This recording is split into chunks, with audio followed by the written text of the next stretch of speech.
I was thinking to myself, do I hate this motherfucker? No, I don't. I don't even really know you that much. I've never had a fucking problem with you. So I figured I would leave by giving you some life advice. See, you're a gamer, all right? I'm also a gamer. And the thing is life, everything you fucking do in life is a game. I've beat the game. I beat the game. I used some money glitches, but I beat the game at life. You, Phil, you're still on mission 1, and you can't get anywhere, and you're rage quitting, and you're starting over and restarting and restarting. I mean, a decade ago, you were on stream begging for $20 and $10 donations so you could pay your rent. It's a decade later, you're begging for $10 and $20 to pay your rent. You're restarting mission 1. You're trying to use the same tactic over and over again, and you're dying, and you're having to restart the level. If you want to win at this game of life, you're gonna have to fucking do something different. Now, I know it's an ongoing thing with people telling you to go get a real job, but you probably need to get a real fucking job. But there's a deeper reason on why you hate me. Me and you have been doing YouTube for about the same amount of time, or gaming entertainment, whatever you want to say, for the same amount of time, and I'm retiring, all right? I'm retiring with fuck you money. Never have to fucking work again.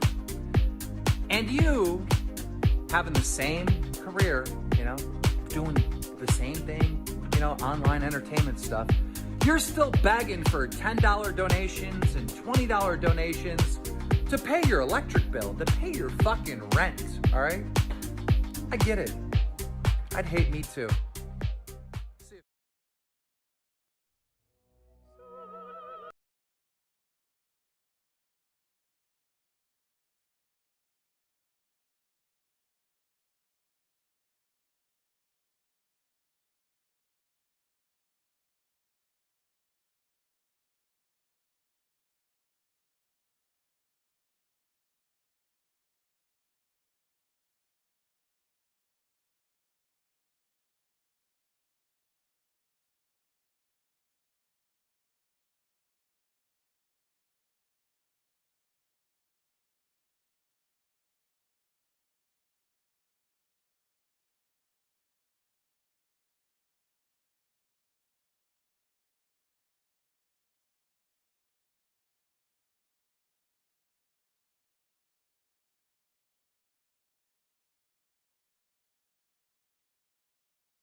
Hey, it was Bloomy. Yeah, it's me. It's me. Sorry, I was doing something that kind of messed my whole shit up.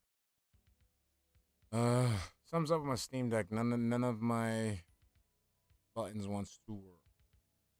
Blows. Fucking blows. Fucking blows. I want to make this shit pop. All right, what's blooming, everybody? It's your boy Shinko Fleur, and welcome back to another edition of the Glaze State, where we watch Phil load up the Level 1 podcast and watch Phil do this over and over. How y'all doing? Before we even start, let me say what's up to everybody. So, Necro13, Steve Guy, Brazen, Malzero is my best friend, Stream Element Spot, Lunar Guardian, darksydephil, Crispy Mantis, Nasty Fripples, Extra Galactic Girl, how we doing? Colored Gray, Dark Front, what's good? Nasty Fripples, Game Master, Wilson Gal, Dragon Slayer, Bible Dumper, 3-Date, Cigarette Ashes on Alex's ear, Josuke Higashikata, JG Winnell, Velour Fog, how you doing? Guy with two names, Twice Stand, Cuddy the Kid, Prophet, Randy Winston, let's see. I'm gonna react. I'm reacting to that today. Lil Venice, what's up, baby? How we doing? Joy Haynes, I see you. Let's see. Delanath, darksydephil, King Carl, JFS, what's up, baby? How we doing? Casser, Meal World Daughter, Tuna Sandwich, TJX. Good. I really try to find a Marissa cosplay, or like at least a still of a Marissa cosplay, and I couldn't find one. So we're gonna have to deal with this lovely, beautiful, buff-looking cat right here that looks amazing, nice and toned, nice and chiseled for everybody. So we're good, okay? Before we get started, I want to talk about yesterday, Phil getting butthurt over the fact that he was called a dork, okay? And he said that he thought he can like basically throw a shot at his dent and at the dent's boss for saying that they were punching clocks where this man does. They're punching clocks, okay, doing 9 to 5, whereas he's doing something that he loves and he makes money doing. Okay, this falls in line with the same thinking of, oh, I've been doing this for 15 years, all that. I just want to say, Phil, you fucking suck at your job, okay? The job that you love so much has become a chore. It's not that you do it because you love to do it. You do it because you have to do it. You have to do it.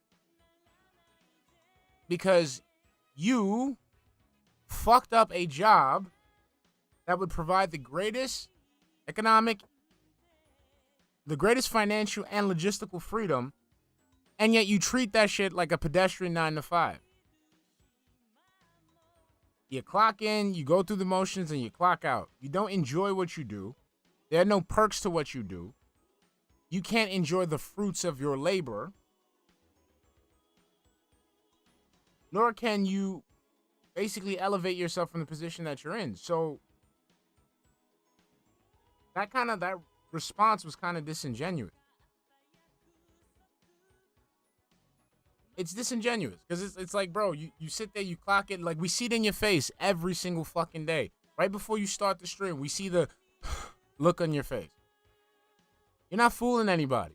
Subject 117M, what's up, baby? That's all I gotta say. Like, that shit is stupid. Also, Tipster is fucking fat, and I don't like that guy. I don't like Tipster. I'm sorry. I just have to throw that one out there. I really don't like it. That ass. I feel you exactly, Cass. His streams are boring. There's no charisma. There's no entertainment value. None of that shit. Talking about yeah, but I want to throw that. Tipster is fucking fat. I don't like it. I want to box Tipster. Let him know. Shinko wants Tipster. All right. Nobody dislikes that man more than me. Okay, because you want to know why? I've only known about that man for like a couple. I've only known about him from, like, the surface, okay? And I don't like him. You like Star Wars? It's all right. Yes, we don't hate fat people, but we hate fat-ass tips. Fuck. His whole neck makes his head look like a cankle, and his chin look like a heel. I can't stand that. Now, let me check this here. Let's make sure this is working. Here we go. Alright. I think you can hear it. You should be good.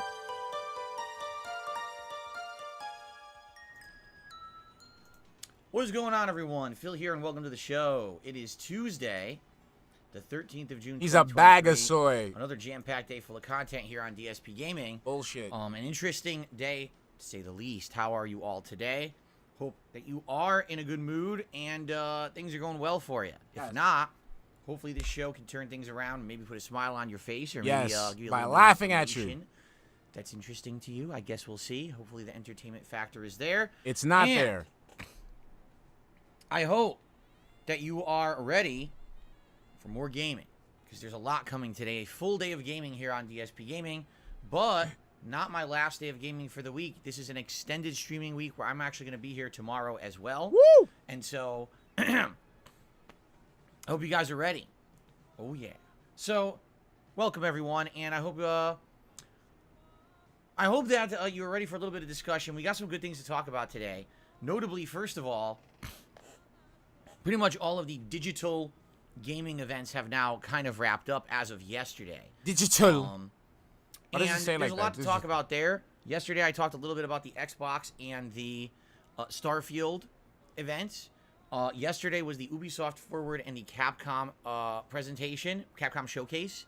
I watched those overnight with my wife, and so I know about all of that stuff.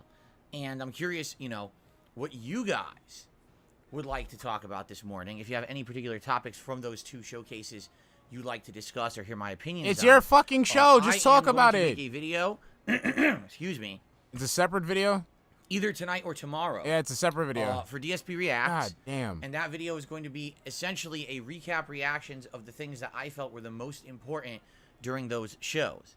Because if you actually sat there and watched all of those shows, that's like 4 hours. But in reality, there's probably about 45 minutes worth of stuff that's actually worth talking about through all that bloat and all that fluff that they always present.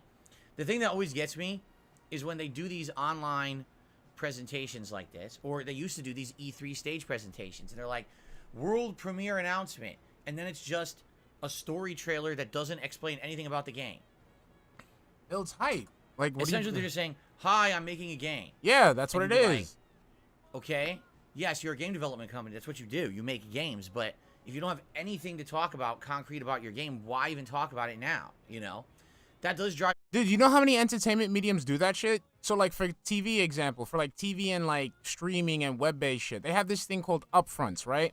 Where they basically showcase their content for basically investors or advertisers or what have you. And basically they do this whole shit where they get people to act, like, they get the talent to come. I got all over my fucking leg. Let's continue. Lil Venice, thank you for the $2 super chat, honey. Thank you. They have, like, the talent come, and all they do is just show, like, a little sneak peek of the show. It's just, like, to build hype. It's to generate hype, DSP, and it kind of works. Because, you know, seeing as you're frothing at the fucking mouth, because you don't, you know, you want more, it's doing what it's supposed to do. So, again, that's why these people make this money and you don't. You know what I'm saying? What's up, Botch? Botch, I've been chilling. Just chilling, laughing at this fat ass. Nuts. Or the even better one is when they do a ginormous cinematic trailer, and then they show you the game, and the game is nothing like the trailer. Like, it has nothing to do with what they just showed you with the trailer. I do agree with him on that one. It's pretty funny. Anyway, so let's see what you guys want to chat about today, rather than me saying, oh, I want to sit here and go through every bullet point, just like we did yesterday. What I will do is I will open up the show to Q&A. You know, Q&A. Oh, see what it is you guys want to discuss about these Come on, showcases, or in particular, you know, Ubisoft Forward and Capcom showcase from yesterday. If you have particular questions or you want to know my opinions on things. What happened to Ubisoft Audio? About it in full detail, simply because I'm going to be making that special video for DSP Reacts in the next day. Okay, so I'll save my full opinions for over there. But that's definitely something we'll be doing on the show today. In addition, so wait, he's doing it today, or is he doing it on the show? Back into Street Fighter 6 at a competitive. He's doing a separate video. This is actually the first time since yesterday. Holy crap! I'm trying to think. Well, I guess the day before yesterday. Sunday. That's right. Yeah, it was actually not as long as I thought. Yeah, Sunday was when I played with Minot, but it did not go very well. All right. Sucked. Today, I'll be playing with Marisa. It didn't go very well because you didn't retain any of the fucking information that you received during your labbing. Like, holy shit, bro. It was surreal watching this man go ahead and look. He goes to the lab, goes to the fucking tutorial, whatever the fuck, and they teach him a mechanic, right? Then he goes ahead within an hour, gets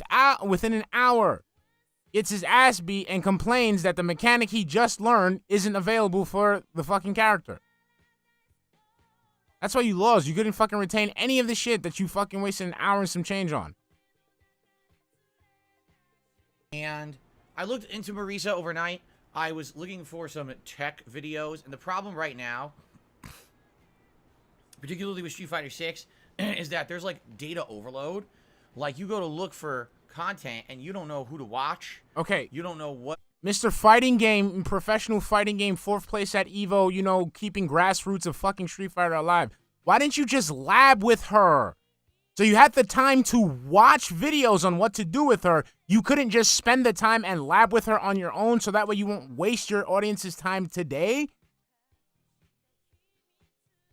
Do you understand what I'm trying to say, Phil? Like, seeing as you and your fucking wife don't do anything at all because, again, you've admitted that all you do is fucking read emails while you guys eat dinner, you could sit there and fucking lab. And then come fresh with some fucking new combos that you've made up yourself. Because that's what real fighting game players do. Okay? That's what I've seen Daigo and Smug and you know, Chris G and fucking Punk do. I've seen them, they'll go in the lab and they'll try something out, they'll try a new combo, and then they'll be on stream like, yo, I found this shit out last night or some shit. Like, why do this? Like, why look up videos from other people? And on top of that, why look up these videos if you're not going to implement the shit that you're going to learn? What's up, Jay Kramer? How we doing, baby? But that's what I'm saying, Castle. Like, my thing is, why don't he just fucking just lie? Like, he doesn't do anything. Like, he's home doing nothing. This is what I mean about the fucking 9 to 5 shit. Right now, and this is a game that he's passionate about, supposedly. As the Dominicans say, DK. This is something he's fucking passionate about and can't take the time to lab with a new character offline. Bro, come on. Come on, bro. What to look at for practical stuff, you know, if you're going to be watching high-end stuff, it very well might even not apply to the kind of gameplay you're going to do. Reason being, when you see high-end players playing, guess what they're not going to be doing? Throwing out random drive impact, right? Instead, what you're going to see is safe moves into dash rush or drive rush, which is, I call it dash cancel because it's essentially what it is, but it's called drive rush. And here's the other shit. This fucking bitching about, this is the thing, like, this is something that kind of turned me off about LTG. Because what he's doing with drive impact, LTG did with V-Trigger for Street Fighter 5 or 4, whatever the fuck. Like, bro, if people are just spamming these fucking moves over and over again, how about you adapt and punish these dudes for it? What's up, Viking Game? How we doing? Irie1, what's up, baby? Like adapt. Like, they're using V-Trigger, so you know when it's about, you know, what they do to win. So adapt and, you know, counter it. And all you do is see drive rush combos constantly. And that's all well and good when you're playing at high level, but when you're just trying to learn the basics of a character, the drive rush stuff doesn't even come into play. Like, that's something you would do down the line. You see what I'm saying? And so I'm trying to learn, like, basics, and, you know, I know what Marisa's anti-airs are, which is nice to have a good starting But see, point. that's the issue. I don't really know what her... But see, that's the issue only, Ice Garrett. It's just like, again, this is a game that he enjoys. Like, this is a game, this is a series that he's passionate about. So my thing is, why is he not playing as often as possible? We know his schedule is fucking clear. He has nothing to do. So instead of sitting there, enjoy the game, play the game. Get your autistic, you know, cheese flowchart combo down. No, you're going to sit there and waste your audience's time. Come on, man. Range combo ability is yet, but I think that, you know, hopefully today I do better with her than I did with Minot. At least from what I can see, Marisa is a good mid-range character, good combo ability. This is shit. This is mid-range. Yo, he loves mid-range. Like, is that like, I don't get it. What's his obsession with mid-range? Can somebody help me with that? Like, he loves bringing up mid-range this, mid-range that. Like, what's the big deal with mid-range? Decent maneuverability, and, you know, has a few tricks. So instead of it just being, oh, I need to try to find a... Manoa had some tricks. He had a trick, you didn't pick it up. Remember? You know, the fireball where you can bypass people's projectiles. Remember that, Phil? You had learned it, then an hour later you had forgotten it. Up into a throw mix-up. Instead, she has, like, options, which is good to have options, because every time I was trying to do throw mix-ups with Minot, it didn't work too well, as I was talking about the other day. I'm excited to try Marisa today. We're going to do as we've done previously. We're going to do the guide. Then we're going to do combo trials. And then what I think we'll do for the at least the first few matches, we're going to try casual play. This is something I haven't even touched in Street Fighter 6 yet. All right? But 2 days ago, when I played Minot and I tried to do the ranked, it was absolutely ridiculous. They threw me into the fire. The wolves were devouring me before I even knew basic moves with the character.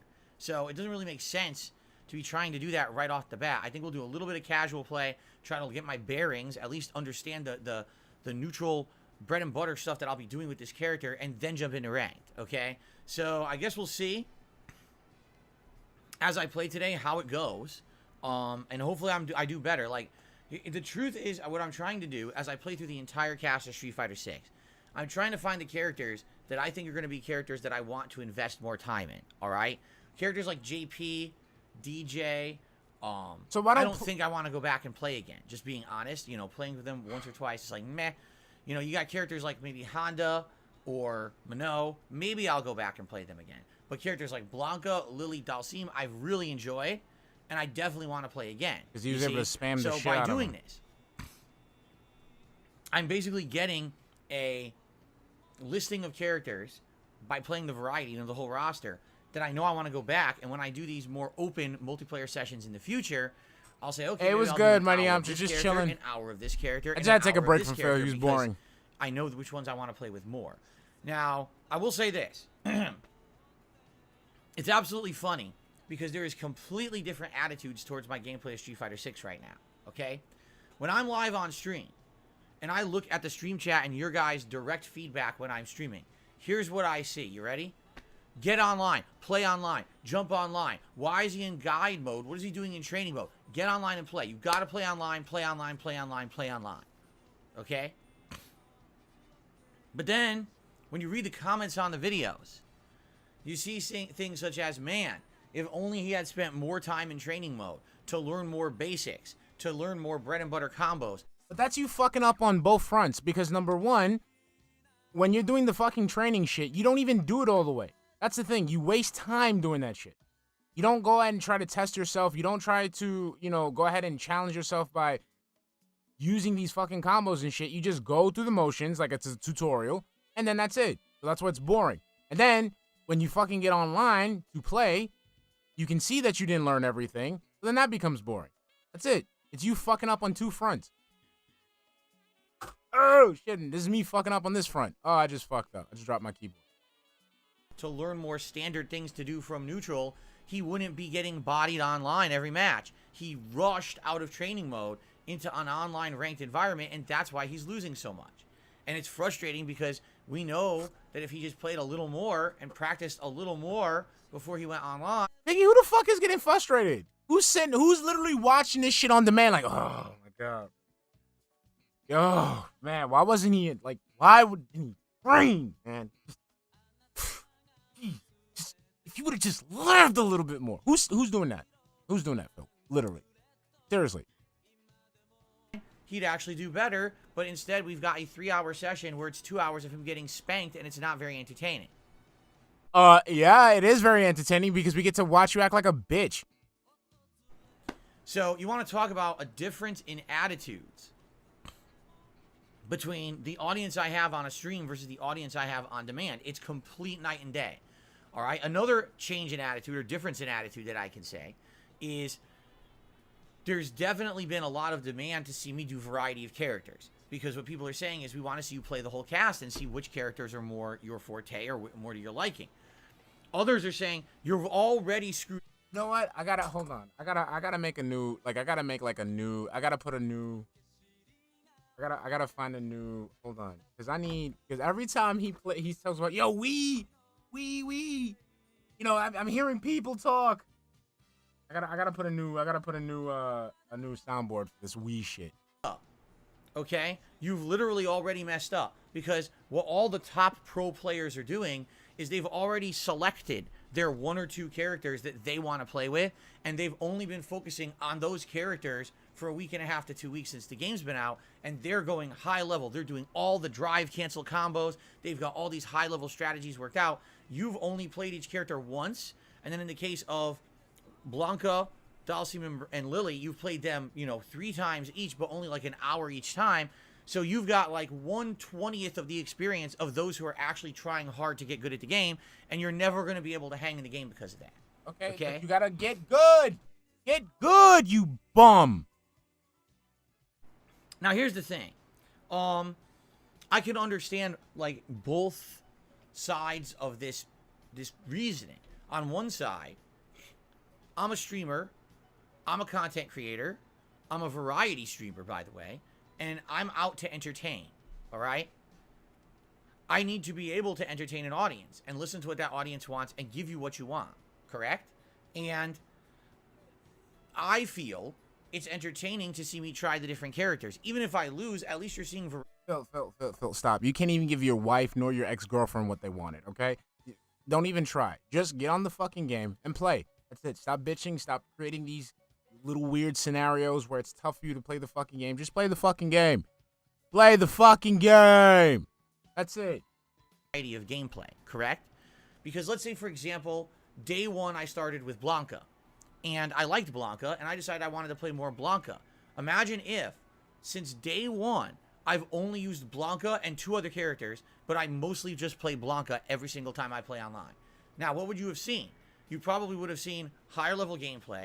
You would have seen a lot more wins. Hell, my Blanca might have hit Diamond or even Master level by now.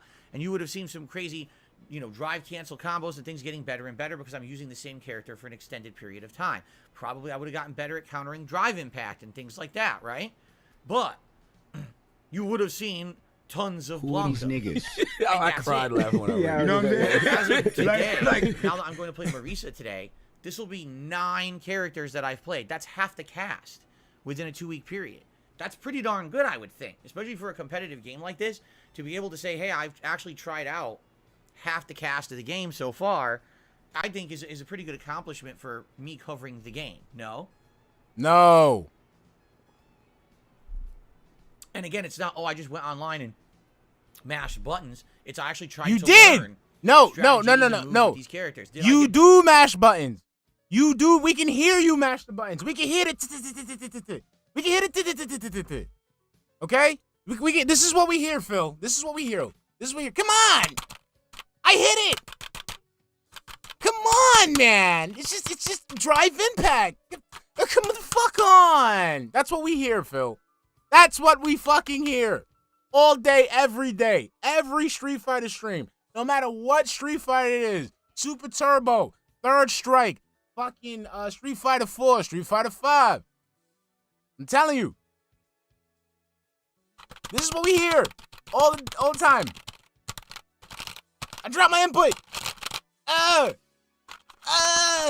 Get out of here. You bum. Hold on. Fucking bum. I did a lot with Minot. I did, but I did win some matches that were actually entertaining. So I'm trying to provide you with that level of variety and that level of entertainment, because that's what I told you from day one when I was going to cover Street Fighter 6, that I was out to have fun with the game and entertain you. I wasn't out to become a competitive level player.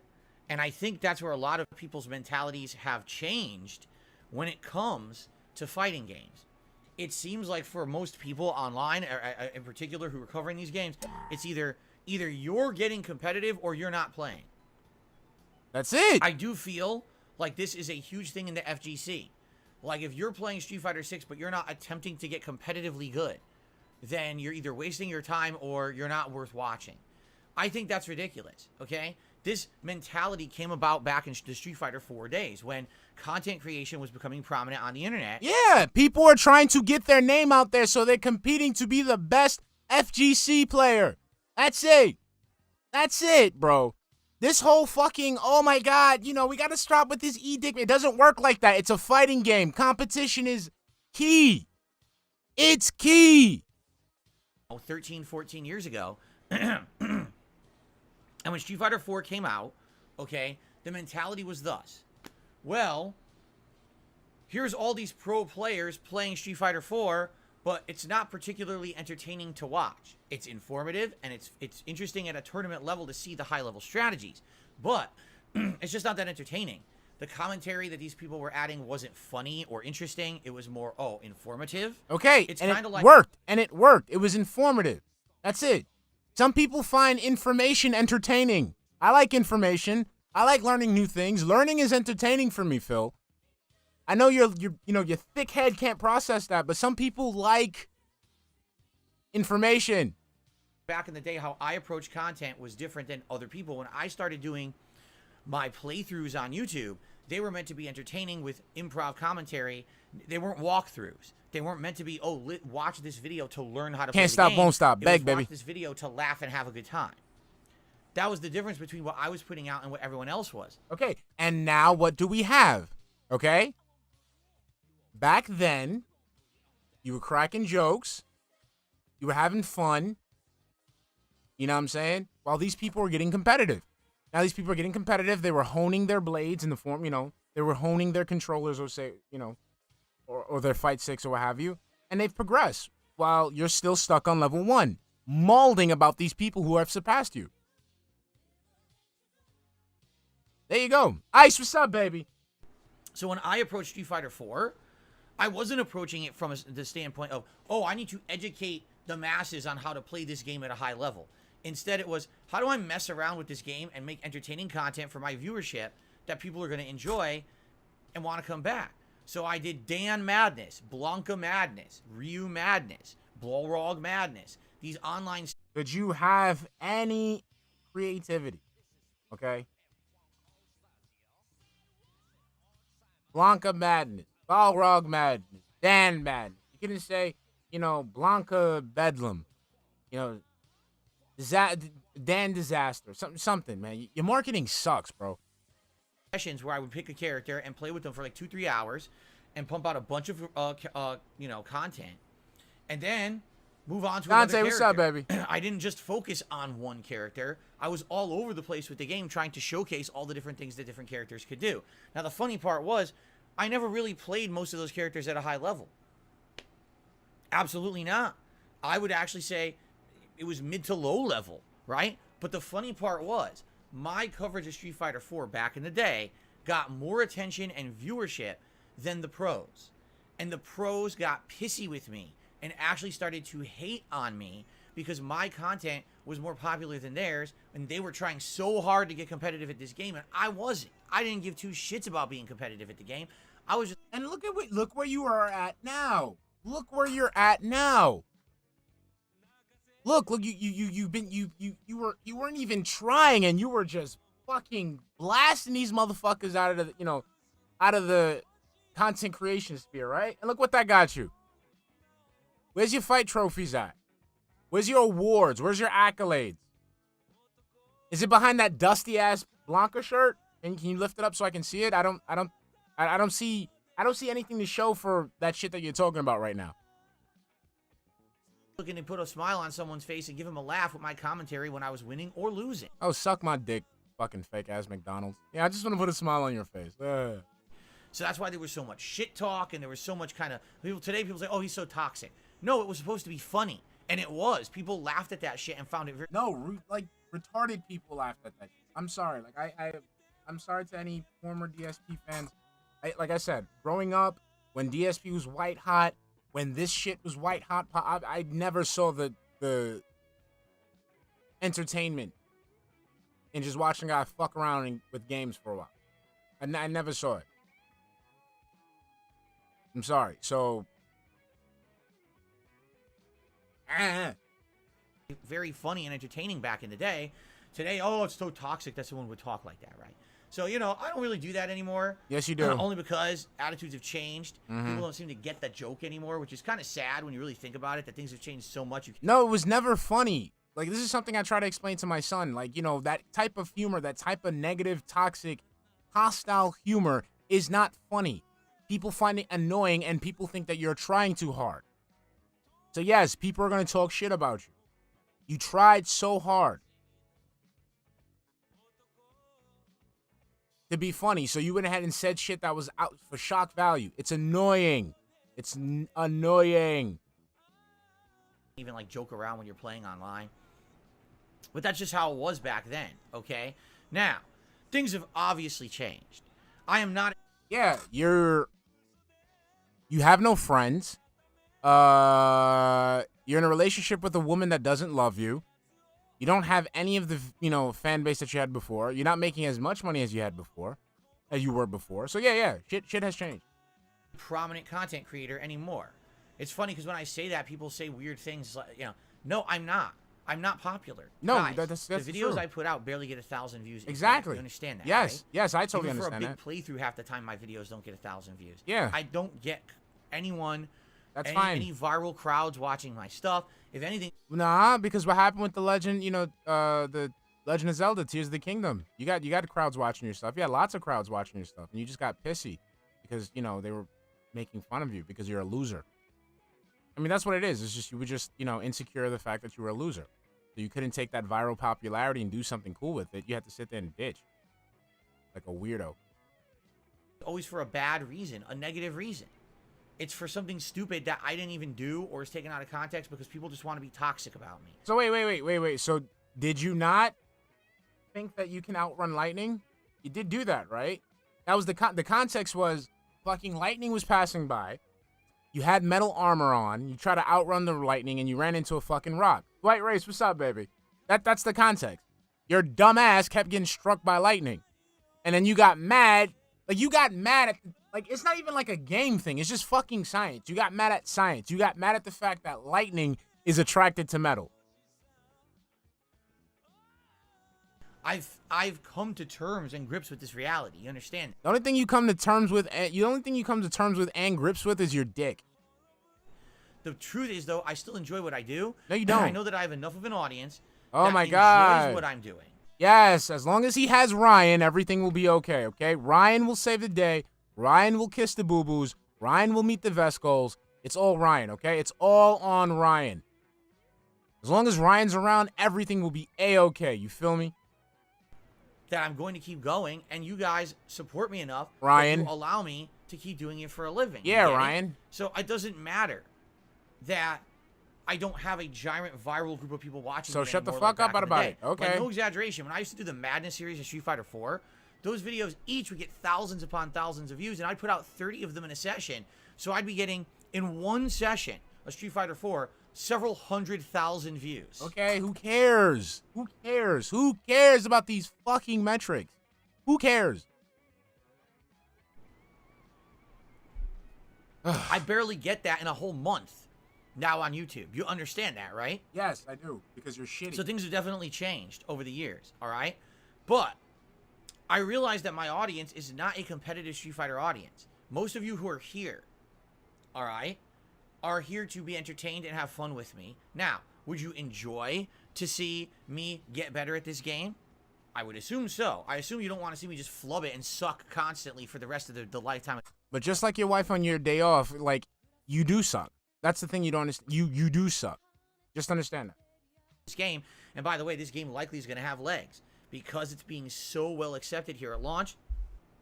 I get the feeling this game is going to last another 7 years, just like Street Fighter V did, right? So obviously, you want to see me improve. You want to see me get better, right? And I want to, by the way. I want to get better at the game. If I'm going to continue to play it, I certainly don't want to be someone who's just scrubbing it at the bottom and losing 9 times out of 10 and never learning and never advancing. I want to get better at the game. But you don't! I feel like right now we're still in the early infancy of my content of this game because I haven't even played half the cast yet. As of today, I will have actually played half the cast, correct? So my thing is, okay, let's say if you finish playing this whole fucking cast, right? You finish playing everybody. Like, then what? Are you supposed to, like, this is, like, I know what you're trying to do, Phil, and it's fucking annoying. You're trying to find the cheesiest character that will get you the most wins. That's what you're looking for. And it's fucking annoying. Okay, I know you're trying to sit there and try to pretend like, oh yeah, you know, I'm just trying to lab out, you know, all these characters to find the best one and make it entertaining. You want to find the Jump R2 character so you can go ahead and Jump R2 Psycho Crush or whatever the fuck all the way to Platinum or Diamond or Master or, I don't know, Vibranium, whatever metals they have. And so, you know, I get, like I said, I understand both reasonings. On one side, people are like, just play it for fun, play a variety of characters, continue to show us what you're doing. We like how you're doing it. Even if you're losing, you're still entertaining us. On the other side, man, you've completely done it the wrong way. Everyone else. Okay, but again, you are the FGC player. This is your stream. You shouldn't have this problem. You shouldn't. Phil, the pancakes are ready. Larry B, thank you for the $5 super chat, hun. He is suggesting that the only reason why he sucks is that other players unfairly play more than him. In what world is that remotely acceptable? It's not, because the thing is that let's put that. Let's do what we like to do here on this stream, right? Where we like to give Phil the benefit of the doubt. Let's say that is true, right? It's unfair because these players play more than them. That's still his fault. The man doesn't do anything all day.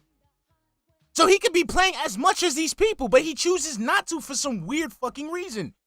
And again, this is a game series that he's passionate about. So how is it that people are playing more than him? He should be playing more than the people. Why am I getting so hyped? I don't know, maybe it's been a minute. I'm getting too angry. Playing this game is doing it different than you. They're all focused on a couple characters, and they're doing really well because they played those characters for 2 weeks now. They're doing advanced combos, you know, drive cancel stuff. You haven't even done drive cancels with any of your characters because you only play them for a couple hours. You don't get to that point. Didn't you get to do a drive cancel when, you know, your tire got stolen? You had to cancel. I'll see myself. Sorry, that was corny. Sorry. That sounded way better in my head. That's completely correct. I can't even dispute that rationale or that reasoning or what some people are saying about the content, you know? So I guess the question is, where is the happy medium? The happy medium is you being deplatformed. There's the happy medium. Is it that I'm going to continue to play with the rest of the cast? Because we're going to have 9 characters as of today. The good news is, as of today, I've played with all 4 new characters. And you sucked with all of them. P, Lily, Minot, and Marisa. And the real reason I needed to do that is because I told you guys, we're going to be doing things like tier maker rankings of Street Fighter characters and stuff coming up. And if I hadn't played the new characters, how on earth was I going to rank them? Right? Now, because I've played everyone new, now I can actually judge.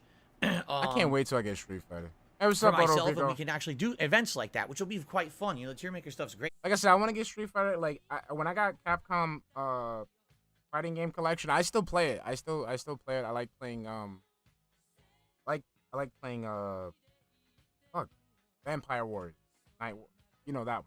You know what? I like playing it. You know, it's cool, and it got me into like playing a fighting game, and I can't wait to get Street Fighter. I've been looking forward to doing tier maker stuff with you guys again. It's been a little bit, you know, but we're gonna get back into it. Okay, so oh yeah, Jamie is new as well, Stealthy Kupo. That's correct, and I did play Jamie in the beta, so I have played Jamie, you know, to some extent. I forgot. You know what? It's weird that I keep having stuck in my head. There's only 4 new characters, when in reality there's more than 4. It's that gin you be sipping all day. I think the reason is because always in these games, usually Capcom will release 4 new characters. Like in Super Street Fighter 2, it was the new challengers, 4 new characters. So I have it like ingrained in my head. There's only 4, but you're right. I think is there 5 in this one? 5 new characters. Anyway, I'm okay in Smash. I think that's the only game I'm okay in. Also, Smash. Today's Marisa, and then after this, Biz, one of these days, the question is, one of these Sundays, I'm gonna join you subpar Sundays. I'm still playing it a lot. I want to join one. But the question is, when I move forward, what's the next step? Do I continue to try a new character and move forward, or do I now focus on the 9 characters that I've tried? I don't know about you guys, but this whole indecisive bullshit, it's getting on my fucking nerves. Like, it's just, like, what do I do? Oh my god, like, it's fucking annoying as shit. I can't. Hyper focus in on the ones that I feel are ones I like and try to get better, right? What do I do? What is the Micah, what's up, baby? Situation right now? Is there even an ideal situation? You know what? You know what, Irie one, I'm gonna get Tekken 8 too. Because I want to see. That's it. I'm getting all the fighting games. That's it. I'm getting all the fighting games. We labbing all day, every day. We getting in some online shit. All the fighting games. We're getting all of them. Or is it really like it doesn't matter which way I go, there's going to be disappointed people and there's going to be happy people? You know what I'm saying? Like, I'm not sure which way to go with Look at that. Yo, I got it. Oh, God. Like, I ain't gonna lie. I'm gonna keep it 100 with you. I love the way Jasper perches up on that the top headrest, man. Like you, don't worry. I'm coming. Don't worry, everyone. I'm gonna be labbing, and when I'm done labbing, that's it. We getting in there. I love it. I love when Jasper's out there perching, because this is his shit. Letting him know. He's letting him know, you better clean up my fucking litter box, man. Street Fighter 6, I'm gonna do Xbox Series X, Micah. I'm gonna do that one. Because later on this week, I could just do yeah. Okay, today I'm gonna play Jasper. a whole multiplayer Look at him. Zangief and try to get better with him. And then the next day, okay, today look I'm at gonna that, play surveying with Dalsim and try to get better everything. with him. And then look at him. He's just like, I'm gonna piss on that. I'm gonna piss on that. I'm gonna shit there. I'm gonna shit in that corner. I'm gonna fucking chew up that t-shirt. I'm gonna use my back claws to scrape up that shit. Like he know what's going on. I'm going to use Marisa again and try to get better with her. You see, I could do that. And that's perfectly valid gameplay, and that's going to make me better at the game. Or do I continue to keep trying the cast? Because we're halfway through now. I mean, if you do the math, it would probably take me about another week and a half to 2 weeks, maybe the rest of the month, to have played with each cast member kind of once and messed around with them. Oh, Jasper, here we go with this. No, yeah. I can't sit on my lap when I'm doing the podcast. Yeah. Silly. Jasper, run shit. You know, you love. What do we do? What's the proper answer? And I guess what I need your feedback. I want to hear your feedback on this. What is the split? Is there a split? is the split that some people think I should do it this way, some people I should do it that way. I don't know how to go about it, okay? And the thing is, I'm never going to get better at this game if I don't focus in on playing certain characters over and over. And will it come to a point where, you know, it's entertaining to watch the competitive nature, but now it's not fun to watch for a casual viewer anymore because now I'm not using new characters, right? I don't know.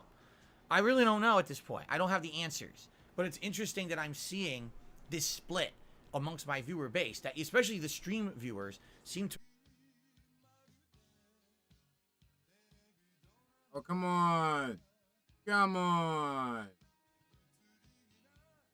hate when I have... Who are these niggas? I cried laughing when I read it. You know what I'm saying? like, we need to stay away from these niggas. It didn't work. Want online play and seem to want variety. The on-demand viewers are saying, no, you're not getting better at the game. You must focus in. You must get better at the game. It's like, so I don't know which way to go with this, right? So let's talk about it. Let's see what you guys think. Perhaps you'll give me your opinions on today's show here, on what exactly it is you'd like to see. Jasper, you're not... I'd like to see you take a shot of bleach. Straight up, no chaser. I just said you're not going to sit on my lap, so I hope you're not going to try again. What is he doing there? What the fuck you think he's doing? He runs shit. You gonna tell Jasper no, not to sit on my lap? What the fuck he did? He sat on your lap. Jasper don't listen to you. Jasper don't listen to you. I don't give a fuck about you. You think he gives a fuck about you when he needs his litter box cleaned up? Nah, chop chop. You and that horse face bitch better get to scooping. You know, toxic, and go from there, because I really don't know what the proper... If this were back in the day, he sat on my lap again. Yeah, exactly. You see what I'm saying? You see what I'm saying? You see what I'm saying? He don't give a fuck. I would continue to do variety. I would not give a crap about getting so much better at the game. I would just say, we're going to use every character, and we're going to go through it like that, and within 2-3 weeks, we'll have played most of the cast, and, you know, then maybe I'll do some series after that. But I absolutely... Jasper, come on. I absolutely think that right now, we're in a situation that's a little confusing, right? It was funny because yesterday actually asked me the question, or someone asked me the question on yesterday's podcast, have you plateaued? I'm like, plateaued? I don't even feel like... Who are these niggas? I cried laughing when I read it. You know what I'm saying? like, we need to stay away from these niggas. I've put time into it to learn yet.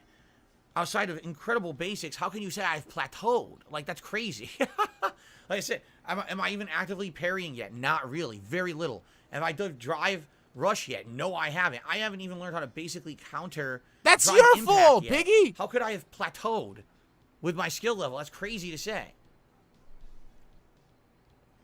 You haven't plateaued because you haven't progressed. It's almost like you're stuck on a certain level.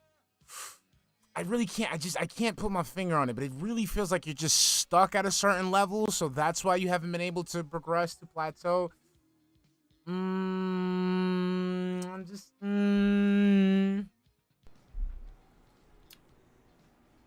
So, the plan for this week is today it's Marisa, tomorrow it's a variety stream, and I think tomorrow what I'll probably try to do... Jasper, would you please stop? Yeah! I'm trying to crawl on my lap. Yeah, get him! Tomorrow's going to be a variety stream where I'll probably play more Zangief. Because I like Zangief. At this point, Phil has become so boring. I'm just going to get hype every time fucking Jasper inconveniences him. That's just going to be a hype moment for me.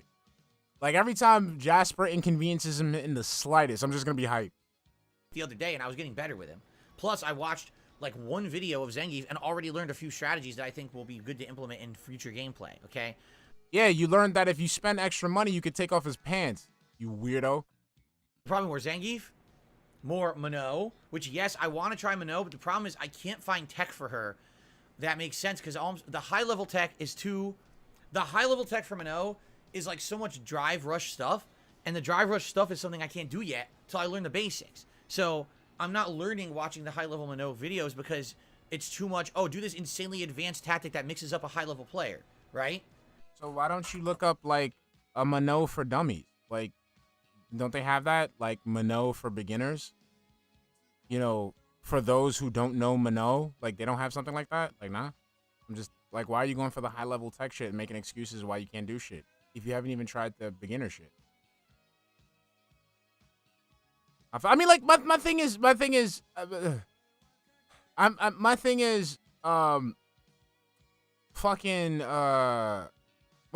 Nexus, is just that he's supposed to be a fighting game professional. He's supposed to know all this shit. He's supposed to know how to look for all this shit without going to other content creators. He's been doing this for years. He shouldn't be doing any of this shit. He should be fucking practicing on his own. Instead of sitting there fucking chewing down DoorDash with fucking Seabiscuit, he needs to be out there fucking labbing. Alright? Instead of fucking making sure Cat eats all her sugar cubes and carrots, he needs to be fucking labbing. But the funny part is, if I try that against low-level players, they'll just do unsafe shit right through it and blow through it and beat me. Okay, but see, the thing is, you know the flowchart already, right? So you do that shit, right? You do the shit that you learn, the high-level shit. They spam, you know that they're gonna spam the shit, so why don't you go ahead and counter the spamming? This is what I mean, like, when fucking LTG goes like, V-trigger bullshit, it's V-trigger, V-trigger, V-trigger. Dude, you know these people are spamming V-trigger. Counter this shit. I wonder if anyone even understands what that means. Allow me to elaborate just for a second. When you're playing a competitive fighting game, okay, there's essentially two levels. There's scrub level, where people are just so not conscious of how to really play the game, they throw anything out there as a Hail Mary, even as unsafe as it is, all right? The problem is, because you're playing like that, a person who has a competitive mindset usually doesn't expect it and therefore doesn't plan for it. You'd think they're going to do anything but what they just did. You're a professional. You're experienced in this shit. You're supposed to expect it. You have more knowledge than the scrub. So even if the scrub starts doing all this scrubby shit, you should know how to fucking counter it. This is why I got turned off from fighting games. Because I was a fucking scrub playing against fucking these guys who were fucking like, seasoned vets or whatever. And then, like I cheese with like a low jab or some shit, low kick and shit. But again, because I'm a legitimate fucking scrub. But the thing is, if I'm repeating the fucking low jab and you're not defending against it, I'm gonna keep doing it. See, when I get mad when Phil does it, it's because, again, he's been doing this shit for 14 fucking years. But me, I'm a scrub. I don't know how to play this shit. So yeah, I'm gonna go with what I know. And if it's working, I'm going to keep using that. I used to hate that shit, dude. Like, fucking, you play in an arcade and the dude you put your quarters in just like that, dude. The dude's in there trying to do all these fucking weird-ass fucking combos. Okay, low jab, low kick. I see that every time I jump, you punish me. So again, low jab, low kick. That's all I know how to do. I don't know the fucking combos. Then you get mad because you don't know how to react again. Dude, you've been playing this shit for fucking, like, months on end. Because what they just did is so ridiculously risky and unsafe and doesn't make sense from a competitive standpoint. But it works! What kind of autistic shit is that?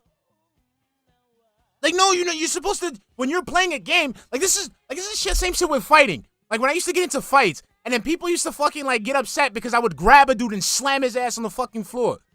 Like, there's no fucking, like, rhyme or reason to it. You do what you gotta do to get on top, to come out on top. Like, come on.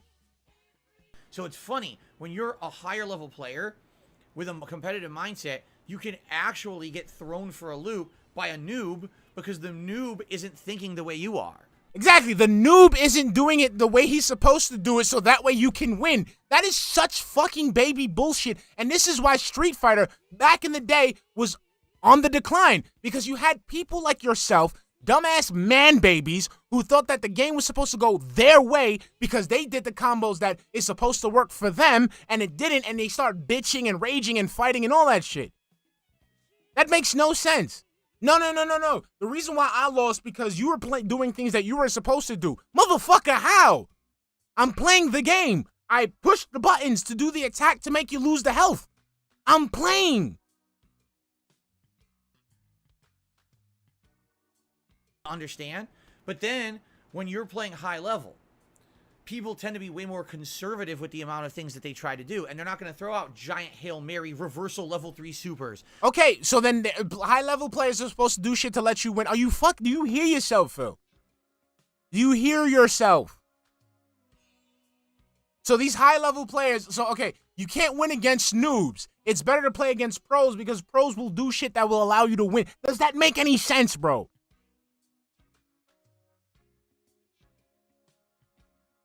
They're not going to do wake up Shoryuken if it means that they can lose the round if you block it. So because of that, now some things end up being more safe to do. Do you understand what I'm saying? No, I don't understand that concept. My thing is, okay, because the guy, okay. So for what I'm understanding, Phil, by your logic, all FGC players are fucking wasting their time because they're sitting there crafting, they're sitting there perfecting combos that can just be destroyed by a noob. So what's the point of me labbing and investing all this time in becoming a professional, and not even a professional, becoming a vet, becoming seasoned in this game, if some kid could just come up and just fucking go and chip away all my health? That makes no sense. Exactly, Seal. They practice and practice and practice, which that practice, those combo trials are meant so that way so you can win. That makes no sense. Insert Title Gaming, what's up? Insert Title Gaming, I want you to understand Phil's logic here. Phil says that, it's harder to play against noobs because noobs do weird shit that you can't prepare for. It's better to fight a pro because the pro will do things that are safe. So he's literally saying it's better to fight an FGC pro than a noob. Mr. Roddy Boom, what's up, baby? How we doing? We just get into the bullshit. Like, if you know they're not going to do this giant Hail Mary move out of nowhere, you could probably do this other kind of mix-up game. And it's like this for every fighting game, by the way. But a lot of people don't get that because they don't understand the difference. That's why it's funny when I'll be playing a game online and I'll say, oh my God, they threw out a random level 3 super and I can't believe I'm going to lose because of it. And people are like, ha ha, you see, you suck. Yes, you got suck. beaten by the noob tactic. Yes. Well, actually, what it is I'm not expecting them to do something insanely unsafe. Exactly, you fucking dumb. Like, how do you not? What are you expecting? This is a fighting game. A fight. They're not going to make it easy for you. So yes, aha, you suck. You got beat by a noob because you weren't expecting this noob to do something the thing that he did.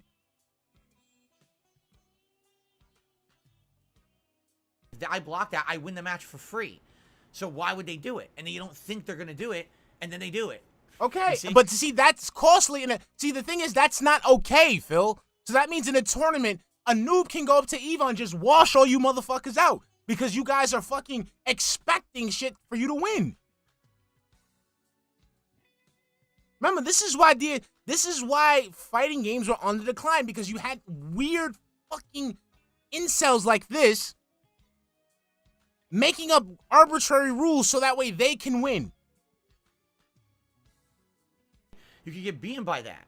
Because it really is random when they do shit like that. It's so random. Oh, giant reversal out of nowhere or whatever, you see? But that's what I mean, like, I'm trying to learn this game from a competitive standpoint, and I get beaten by basic stuff. But when I'm watching high-level gameplay of Minot or other characters, they're not doing the crazy, random, risky stuff. So you're not learning the basics of the character. You see what I'm saying? Like, it's hard. The reason they're not doing the crazy, risky stuff because they know they can get punished for it. You just said it, dumbass. The noobs won't know that, so they'll go ahead and throw out whatever. So you're sitting there expecting, oh, this guy's going to be safe. So they're going to throw it out. And that's why you guys lose. You guys fucking lose. Because, again, you guys are adapting to some weird-ass fucking flowchart instead of just playing the goddamn game. Stop that. That's weird. No, Seal, I know he doesn't understand the basics. He doesn't take the time to learn the basics. Again, he wants the jump R2. That's what he wants. He wants to win this shit. Like, he wants to just coast through it and win. That's what makes him an FGC pro. FGC pro is when he's just sitting there beating noobs effortlessly. Figure out what tech am I watching? Whose videos do I watch? And I did ask a few people, hey, could you send me some Minot videos? And no one did. So I was just kind of, winging it. It's okay. Madara will send you some. Don't worry about it. Find stuff on social media, trying to find stuff on YouTube, and it's like... Again, you are a fucking... Like, again, this is so... Ladies and gentlemen, Phil's fans, the unironic ones. So you have to understand that this man, who is a professional, instead of him finding the characters that he's good at and creating a system where he can win, he is sitting there looking at people so he can copy what they do. So again, let me repeat this shit. So he can jump R2 his way to platinum or vibranium, whatever fucking metal plaque they got. It's tough right now. For someone who's not just hyper-focused on the competitive nature of this game, it actually is tough. You know, coming out of not even playing Street Fighter V at all. That's it. So you know what? I'm gonna say it. When I get Street Fighter 6, I'm gonna main either. It's gonna either be, I can't do Jury. It's gonna be Manon or Marissa. One of those two. And I'm a lab with them two chicks. I'm a lab it hard. I'm gonna make my way to at least platinum. I want to get at least to platinum. Road to platinum. # road to platinum. That's what I'm gonna do. I'm gonna get distracted. I don't want to be distracted. Like, you know, Manon is almost doing it for me. Manon and Marissa, they almost doing it for me, but I can hold off. Jury it's a little too much for my case. So it's a little. I gotta get a drink of water when it comes to Jury. You know what I'm saying? How many people are trying? Don't judge me. Play Street Fighter 6 who skipped Street Fighter 5? Not many, you know. So it's tough for me, but I'm trying to do my best. I'm trying to adapt, and I want to get better, you know. So tomorrow I'll probably do Zangief, Minot, and Marisa, maybe an hour each. Okay. Yeah, I'm sorry, man. That big buff mommy shit, yeah, it's catching me. Marissa is catching me, man. I saw that match Phil had when he was first doing Dalsim, and he got swept. And I'm like, ooh. Oh. I'm just sitting there, you know me. I'm just sitting there, you know.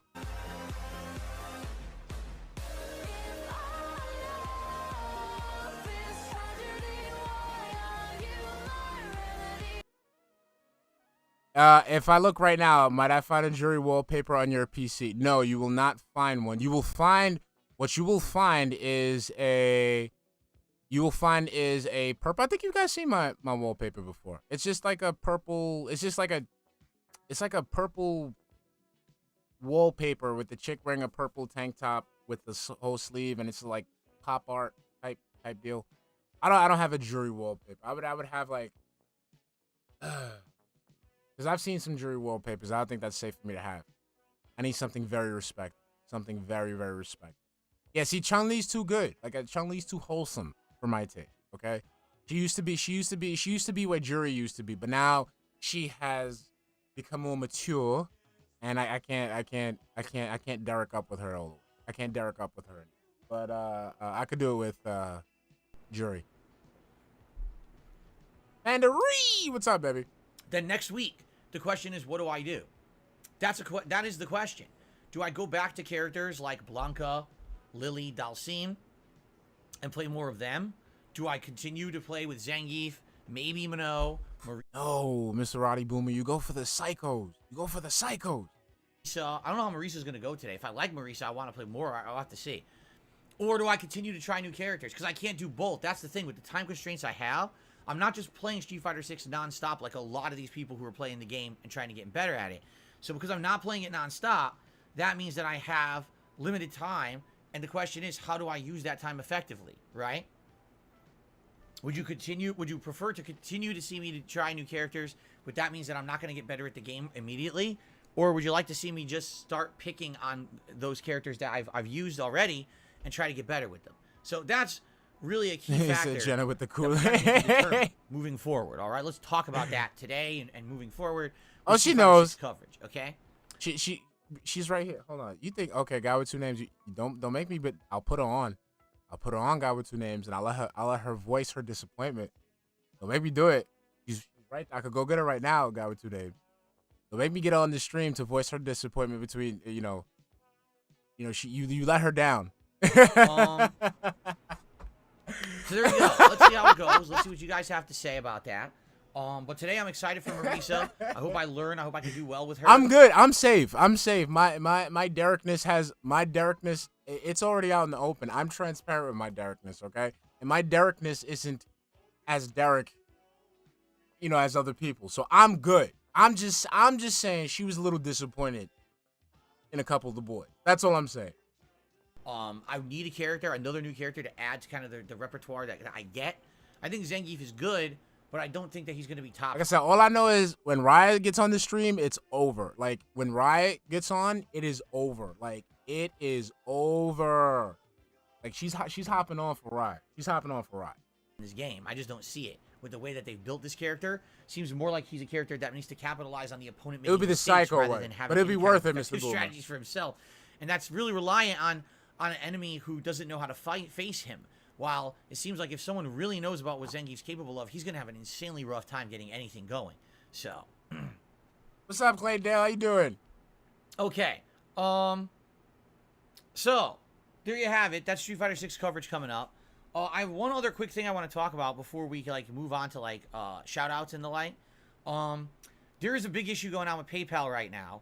It's not the end of the world. It's kind of like just an annoying thing. All right. To give you an example, let me take a quick look right now. All right, at my PayPal account. You might say, I wonder why Phil's doing that. Nobody cares. Why is Phil checking his PayPal account live on the stream? Yes, why? Usually he does live shout outs for contributions. So what's going on? Okay, I'm going to tell you what's going on right now. PayPal is all screwed up. Here's what's going on. They are not sending out notifications at all for contributions coming in until, I'm not kidding you, 12 plus hours later. Yeah! So yesterday. That means they trying to verify your shit. Last night on my Diablo stream, I'm streaming and people are contributing, but I'm not shouting anything out. Instead, I'm playing the game, I'm having fun, I'm chilling with the audience, and over an hour has passed, and I said to everyone, man, I guess it's kind of a slow night. What are you going to do? I guess some of the hype for Diablo's died out or whatever. To which someone says, no, Phil, I tipped you. Please check. And I go and look. Lo Y'all be like, yeah, I tipped you, motherfucker. You better check them notifications. Behold, a bunch of people had contributed. And I'm like, well, I feel bad now. Because here I am publicly saying this is a slow night. And in reality, it wasn't a slow night at all. It's that I'm not getting notifications for anything. So I had to manually go into my PayPal and shout out all of the contributions. Overall, the night was outstanding. The amount of support I got for Diablo last night was off the charts, actually. Okay. So I was very pleased with how it went. Oh, my God. So I go to sleep, and I wake up this morning, and this morning at 7 a.m. it said all the emails had come through for last night's Diablo stream that took place between 7 and 9 p.m. So it took 12 hours for PayPal to send out notifications that I got tips, okay? It was funny because then I got an email from one of the people who had tipped and said, yeah, I just got the notification that says that my tip went through to you. And it's like 12 hours later. So now I understand what you were going through. Sorry that, that happened. And now I understand why you didn't shout out right away. My bad, right? Ryan. So what's funny is, as you guys know, I get overnight tips. And I got an overnight tip from Game Checker. We're going to shout it out in a bit. And he usually sends it, kind of early morning. I don't even know where, obviously I don't know where he lives or whatever, but maybe a different time zone. Who knows? But he sends me tips overnight for the Street Fighter stuff. And usually I wake up in the morning and I get a notification for it. And I'm like, oh, okay, cool. I have it now. And I know I have a tip to shout out first thing. No notification this morning. And I'm like, I guarantee you he sent me a tip. And I go, and he did. I didn't get the notification. As I'm sitting here right now doing this podcast, I just got the notification in my email. And now I said, I guarantee you someone else tipped me. I just went and checked. Yes, I got another tip this morning. No notification come through. So essentially, this is not dependable at all. Okay? At all. So what's the workaround, Phil? All screwed up at this point. What's the workaround, Phil? I know this sucks, because this is really going to stink having to do it this way. What's the scam, Phil? Phil? PayPal figures out what the hell their problem is. What this sounds like is an API issue. Do you know what that means? Oh my God! So when you're a business, no. Matter of fact, hold on. I need this shit to work. This shit isn't working. If we're gonna do this, we're gonna need this shit to work. Hold on, we're gonna do this shit proper. Okay? We gotta do this shit properly. Fuck that. I can't. I'm not listening to this shit, bro. Come on. Make it work, baby. Come on. Come on. Daddy needs to listen. Come on. Come on. Where's it at? Come on, I need it. I need it. Give it to me. Why is it not here? Fucking fit. Bullshit. God damn it. I have to go raw. I don't want to go raw. I don't want to listen to this shit raw. Hold on. Bullshit. Hold on. Can't do it. Here we go. Okay. There we go. Let's do this. The various data feeds, okay? If your data feed gets broken, then a whole bunch of things break and don't work right. I'll give you an example. Years ago, I used to have a third-party website that had a plugin that worked with my YouTube page, dspgaming. And what you could do on my website is you could type into a search engine and you could bring up any of my playthroughs or playlists from the entire history that I made. I hope you're doing all right. Now, this was a long time Hey, ago. Ken, So what's this was up, baby? 2016, 2015. So you were talking, 6 to 7 years of content you could search, and actually the search engine worked better than YouTube search engine because it would just be for my content. It would work super good. One day, after this working for like 2 years, YouTube decided we're no longer going to send out any data like that anymore. And they turned a switch, and overnight the website didn't work. And a lot of fans, hundreds of my fans, who used to use that website were very upset. They're like, this is what we use to find all your stuff. This is our index. What do we do? And I had said, yeah, you got to use YouTube now. And that sucks because YouTube is junk. But I guess YouTube just decided they want everyone using theirs, so they turned off the data feeds. And so my website stopped working. And since then, that website has fallen into disrepair. dspgaming.com, I almost never use it for anything. It's just a forum now that's basically kind of like a ghost town. It used to be thriving. But when that API died and YouTube stopped sending out that data, really I found less and less reason to use the site anymore. So now it's like pretty much unused. And that's sad. So what it sounds to me like is that PayPal has this API that when a contribution comes into your PayPal, it's supposed to sync with all these services and eventually send you an email to say, hey, here's your contribution, here's what you just got as a payment for your business or whatever it may be, right? And it sounds like it's broken. How is it taking 12 plus hours to tell me something came in? I can imagine there must be businesses that are pretty upset, because imagine if you rely on that to know when you got a payment for your business and you're just not getting it. How are you supposed to operate, right? So that's messed up. I would hope that they're gonna fix it, because the way that I do it is I monitor my various feeds here for data on what contributions I'm getting, and then I shout out the contributions. But if it's not updating, right, then that means that I'm gonna have to every once in a while, every so often, just manually go into my PayPal account of my own volition, no notification to tell me something's going on. But I'm just gonna have to keep going in manually and saying, is it, did I get anything? If I did, can I shout it out, play an animation? But it sucks. I like having it come in and then have a queue where I can say, oh, here's a bunch of stuff that came in. Let's shout out this one, this one, this one, this one, this one.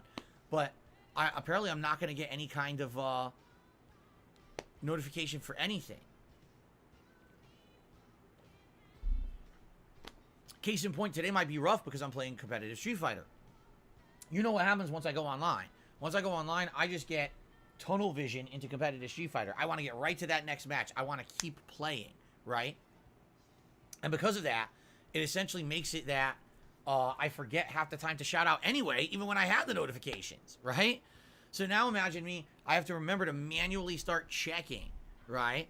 So it's going to be rough, but I'm going to do my best. Obviously on the podcast here, it's a little easier because I can check manually from time to time and do these shout outs. But what really sucks is when I'm in the midst of gameplay and I might not be getting these heads ups that I need, right? It's really annoying. Done.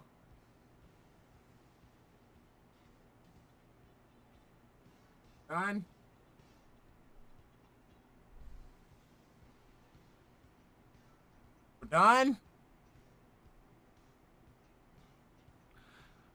That's interesting.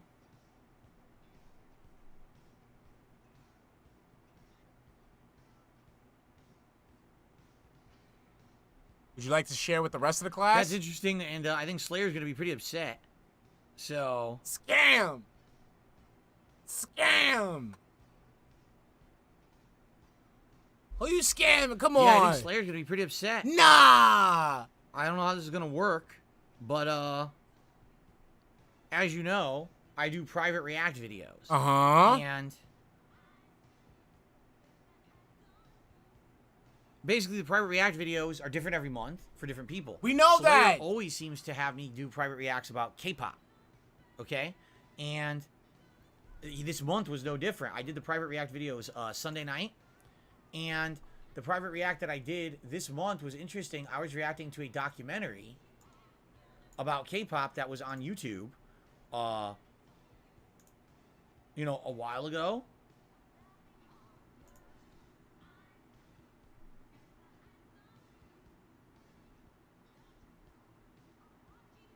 Yo, what is he doing?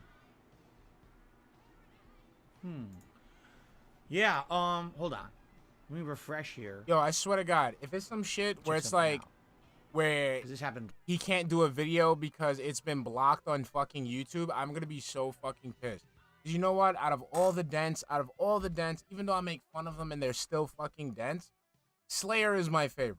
Slayer is my favorite because he fucking goes full hog with his money. He gonna be a dent, he's gonna go full dent. He's not gonna go ahead and fucking wail out just to, you know, make Phil meet the goal. He did that one time, but I'll let it slide.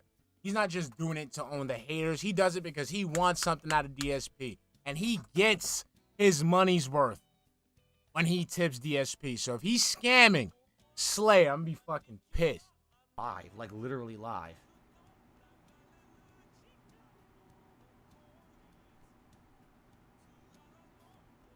Bro, yeah, he can't. Look at that. So, basically what was happening was, Slayer wanted me to react to this K-pop documentary that was done 2 or 3 years ago on YouTube. And what it is, it's the history of K-pop, where you can learn all about K-pop. And the interesting part, it was that I've watched K-pop music videos now for a year, private reacts for Slayer. And now to learn the history of how the industry emerged and stuff is fascinating, right? But the funny part about it is, I did this react and it was fine. Guess what just happened? They just blocked it. Okay. 2 days later. I put this out to, Sunday night. That has it's now, what, Tuesday morning, so about a day and a half later. They just decided they wanted to block it. Yeah. Which is very interesting, because a judge has ruled that React content is a transformative work that is protected under fair use law, and it's valid content. Therefore, no one has a right to block a React. Not all laws are the same in every place. Okay, that's one. Number two, why are you recording this shit straight off of fucking YouTube? Why? Record this shit in OBS with the same fucking overlays, upload it to a file hosting site, give fucking Slayer the fucking URL, let him download it, and be done with it.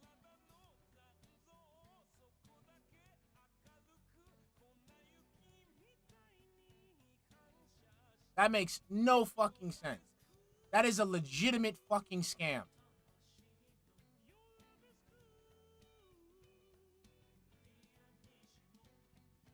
That is a fucking scam. But he doesn't know, but Irie1, he's already using OBS. He could just record. Hey, what's up, Papa? How you doing, baby? He could just use OBS to record and then fucking just, like... Exactly, see? He could upload it to Patreon. That's... Wow, bro. So, okay, so let me... I mean, that's a lawsuit. I'm sorry, that's a lawsuit right there. That is a legitimate lawsuit right there. We do that, we do this shit all the time. When we fucking collab with each other and we have to give each other, like, our shit, we fucking upload our shit to a file hosting site and we send the link.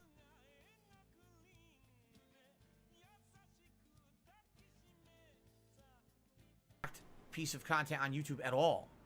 All right? But apparently, whoever made the documentary decided they don't want anyone reacting to it and blocked the video that I made. So it's a scam. So you legitimately, this is scamming. This is legit scamming. So this is here, Slayer, if you're watching, you have been scammed. Because he is recording off of YouTube and he doesn't have to do that. He already has OBS loaded.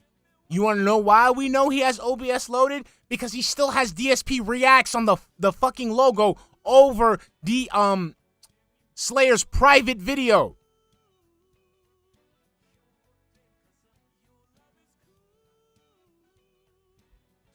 Fucking scamming son of a bitch.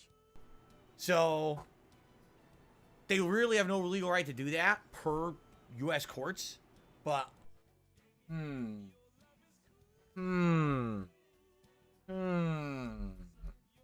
content that has been made in Korea is subject to U.S. court. I don't know about that. Can't stop them. What they did is they used YouTube's system to block the video. I'm curious what Slayer's going to want to do moving forward, because that's unfortunate. What you can do is download the fucking video, upload it to a file hosting site, and send him the fucking link. That's it. You know, he wants me to do the whole documentary. It's 8 parts. I've reacted to 2 out of 8. I wanted to see the rest of the documentary, but it very well might be that I can't. It's not going to be something that's going to be viable to do on YouTube. You don't do it on YouTube. You fucking slow piece of shit. You inept dumbass. 15 years of experience and you're still inexperienced at this shit. You fucking lazy bum motherfucker. This is why you know for 15 fucking some odd years you have not done content creation. You've just been fucking leeching and sucking off other people. Yeah, I said sucking off. And that's pun intended. You haven't picked up any tricks. You haven't learned anything. You don't even know how to record a goddamn video. Because YouTube seems like they're going to let this company do whatever they want. You know? So the truth is, it doesn't affect me because the video was already uploaded. Slayer already saw it, and he downloads it himself to do whatever he wants with. So he has that video. And I don't know if he re-uploaded it to his own channel or if he's just watching it for himself. That's his prerogative to do whatever he wants. When you have a private video or react that you get from me because of Patreon, that's how it works. Like, it's your property. So you can do whatever you would want to do with it. So it could just be his own video just for him, which is fine. He can watch it for himself. But if he wanted to put that on his channel, it looks like he can't do it anymore. So if that was the whole intention, then sadly he might have to change his ideas of what he wants me to do for private reacts. I think he wanted me to do the whole series over the next several months, and it looks like YouTube ain't gonna allow it. Maybe there'd be another place that would allow it. I don't know. You know? See, for me, it looks like I could upload it, and then he'll have a day or two to get it before YouTube blocks it. So I guess he could do it anyway, and then if he wants to re-upload it to a third-party site that won't care about that shit, that actually cares about fair use law, there's other video sharing websites out there, you know, that don't care about that shit. They're not going to let some company just abuse the law. You know? See, there's, I guess, I don't know. I guess it's a gray area. I guess it's a gray area. Or is it a gray area? Because the judge ruled that React content... This shouldn't even be a conversation because we shouldn't even be talking about this because you shouldn't be uploading this shit to YouTube. You should be recording this shit on OBS, independent from YouTube.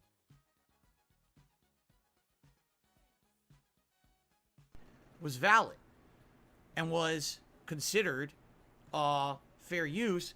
At the same time, you can't just take like a mainstream movie and re-upload it to YouTube and comment over it. So I don't know. I wonder, I guess there has to be some legal criteria about what's allowable and what's not, right? I don't know. Allowed. It sucks because I really like that documentary. I don't even know if, like I said, if Slayer had uploaded it yet, but I really liked it. Actually, I was learning a ton about the history of this music biz and how it ran parallel. K-pop runs completely parallel to American music. The same trends and things were essentially happening, and it's unique to see that. That in another part of the world, they were essentially doing the same things we were doing over here, but we didn't know about it. In the United States, you didn't hear about any of these other countries. It was like we were the only country on the planet. All you would hear about is our musicians, our groups. You would not hear about anyone outside the U.S. It was a rarity that you would hear that. So to me, it's kind of wild that it's just all this information that you never heard of, and now it's like, wow, there's a whole new world out there. That stuff that was happening that I wasn't even aware of. It was fascinating, but anyway, that sucks. So Slayer, if you're watching, I'm sorry. Obviously, you know, nothing I can do about that. When YouTube blocks a video, they block the video. I can't control that, right? It's like, sucks, but, you know, what can you do? That's life, I guess. So, anyway. So we have all kinds of stuff going on. Well, how am I going to continue my Street Fighter 6 coverage? I don't know. Do I keep doing new characters, or do I focus in on characters that I've played and liked and want to get better with? I don't know what you guys want. I don't know what the better option is for my content moving forward. The PayPal thing's annoying. I'm just going to have to manually check and do manual shoutouts until PayPal fixes their shit. I don't know when they're going to fix their shit. It seems like right now it's dramatically lagging, and today particularly will be a tougher day for me as I have to give shoutouts while I'm playing the competitive gameplay. I'm probably going to get caught up and forget to check, and it's going to be frustrating. You know, what can I do? But I guess that's life. You roll with the punches, correct, everybody? All right, real quick, let's go through a schedule. Today it's Marisa and Street Fighter 6, and then tonight it's the return of Zelda, Tears of the Kingdom. I'm actually excited for tonight because it seems like we're going to be approaching the third major dungeon of the game, which is the Goron dungeon for me anyway. I'm currently under Death Mountain in the underground area, and I'm heading towards this area that I think the dungeon will be in. I hope we reach it and can do some of it tonight. I don't know if we'll beat it, but it'll be great to be able to do this dungeon tonight. So that's neat. That's the late stream, 6:45 p.m. Pacific time. Then tomorrow, it's going to be more Street Fighter 6, and this will be the variety stream where I will choose characters I've already used and use them online. Notably, it'll probably be Zangief, Mino, and Marisa. And tomorrow night will be more Diablo 4. We actually are trying to make major story progress. Last night we did. I'm going to keep pushing for that. I've actually told it makes more sense to play this game and try to get to like chapter 3 in the story, because then the game really opens up, and then there's so much content to do. You could go optional and do stuff. That makes sense, but we'll see. We'll see what happens with that. I'm off on Thursday, and then basically what it'll be is a combination of stuff over the next week. You know, the react shows on Saturday as usual, right? And go from there. So good variety. It's going to be Street Fighter 6, the continuation of both Diablo and Zelda next week. React show on Saturday, and this is a 5-day streaming week next week, and that's the push towards Final Fantasy 16, which is coming out on the 22nd. That's the next major release I'm covering. I'll be balancing that with Street Fighter 6 on day streams. Okay. All right. Gaming news. Really, gaming news is all around these digital presentations. Since we're going to talk about that already, I feel like I should do shoutouts first, and then we'll get to that portion of the show. So let's start with YouTube shoutouts. Our first contribution of the day is from Barely Legal, a $5 super chat. Thank you, Barely Legal. They said the following: I really like your approach to Street Fighter 6 so far. You've been thorough and pure with the game. Well, I am trying. Yeah, it is to cover weird. the game in a way that appeals to different people. You know, you might like a certain style of character, and maybe if I'm playing with that character, it entertains you. If I only played Ryu and Guile, and only played Ryu and Guile, imagine if you don't like characters that are all projectile gameplay, you know what I mean, or rushdown gameplay, you never would have seen the variety of gameplay the game has to offer, and probably wouldn't have liked my coverage, right? So that's why I am striving to try to do variety for you guys. I certainly hope that you're enjoying the way that I've been covering it up to this point at least. So thank you, Barely Legal. DubH13 did a $5 super chat. Says, I think with the Capcom Cup first place being $1 million, people are going sweaty thinking that they have a chance, and they don't. And they don't. I hate to say it, that whole thing is a trap. It really is. There's no way that the vast majority of people ever have a chance in competitive Street Fighter. Just the way that the system's set up, the way that there's people who've been out there doing this for a living for a long time, and they are able to thrive in that environment and that lifestyle. You know what I'm saying? Let me give you some perspective. Challenge accepted, cocksucker. Okay? Before there were teams, before there was money, all right? Competitive Street Fighter was a different entity entirely, all right? And the funny part was that when you went to a tournament, you would see people who had like this crazy amount of skill, and they would have all these strategies and things, but it seemed that at least back then, almost always, the same group of people were the people who were at every tournament and won them all. And you would say, well, why? Right? And the reason was because it was people who essentially had a life or lifestyle where they could live the competitor's life. What does that mean? It means you can literally drop everything in your personal and private life to play Street Fighter. All you do is you're traveling. You're playing people from all over the country. You're constantly flying, living in hotels, living out of hotels, staying with other people. You know, bumming stays at their houses. No, DSP, no, it's not that they have the time to do it. Is that that's what they decide to invest their time in. What the fuck are you talking about? It's not that these people had lifestyles that allowed them to do this shit. Is that they choose to make that their lifestyle. You idiot. Like, what the fuck? Like, is he trying to say, like, yeah, it's just a bunch of people. Like, no, they made, just like you, just like your fucking dumbass that went and maxed out fucking 14 credit cards, they made the decision to invest in becoming a professional fighting game player. Things. Playing people from all over the country, right? That's the only way that you could actually competitively hang in Street Fighter. It wasn't even necessarily about I have the best skill and execution. It was I have the lifestyle that allows me to play the most and see the most and therefore be exposed. No. What do you, like, again, it's just like he does this thing, like, select few people. Like, dude, you were just a fucking, your parent, it's your fault. It's your fault. You decided not to, you know, stretch out your wings and shit like that after you got fucking dealt with the real world. After you dealt with the real world and they smacked your ass back into your fucking condo. That's your fault. These people made a choice, and it paid off for them. They took this shit seriously. Exactly, geriatrics. Exactly. So I can beat it all. And that was kind of a really interesting thing to see, because I knew people who had absolutely positively crazy amounts of like natural talent at Street Fighter, but the most they would ever do is win one tournament here or there, and then they couldn't do it. They would go to like Evo and lose. And you say, well, why? Because they didn't have that opportunity like these other people to constantly be flying around and doing what they were doing. There's a few people, I'm not going to, if I name names, the problem is people will take it as a negative. I'm not necessarily saying this is a negative. I'm just saying this is how it was. There was a few people who you knew that their parents were paying their fucking way for everything they did. They didn't have a job. They were just playing fucking Street Fighter. Here we go. Non-stop. And they were flowing all everywhere. Everything was paid for. You know what I'm saying? Phil, technically, your parents paid for you to play Street Fighter because, you know, they had to basically, your mom had to give you money for your, because you were in serious debt. And one of the reasons why you were in debt is because you spent all your money fucking playing Street Fighter. That's it. So technically, you're in the same fucking boat, my guy. So I don't know. That's just me. And they were at every. How the fuck is it that there was a tournament in Connecticut, a tournament in New York, a tournament in Texas, a tournament in Chicago, a tournament in Las Vegas, a tournament in California, and a tournament in Bumblefuck, Tennessee, and the person was at every one? Because he invested his time. How the fuck did you afford that? Because he fucking invested his money, dumbass. That's why. That person probably saved up money, worked hard, invested, budgeted. You fucking idiot. How, you know what I mean? No, I don't know what you mean. Every tournament, winning. How the fuck, it doesn't make sense. By the way, there were no sponsorships, no partnerships, nothing back then. So no one was paying their way besides their fucking parents, all right? So that, you don't know that, DSP. Just because you do not understand how people made it on their own because your parents coddled you till you were 35 doesn't mean that, that's the answer to everything. You fucking mongoloid. What it was like. There was a large group of people back in the day that was the deal, is that you knew if you went to a tournament, even if you were the best player there, you're not in that mindset where you've played everyone, you've seen every level of competition or whatever. You know what I mean? And I almost feel like, and to that extent, that's what it's going to be like for people trying to win like Capcom Pro Tour. If you're on a team, if you have the sponsorship, if you have the ability to go out there and play nonstop, and literally you don't. Okay, but how do we get to that point? Yes, you have to make a decision. You have to make a sacrifice.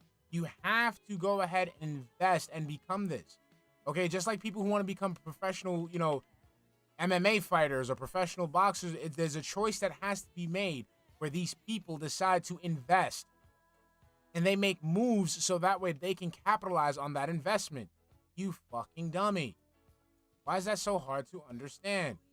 Why? I know you don't know how to work hard, so you don't understand the concept of hard work. You don't know how to budget, so you don't understand the concept of budget.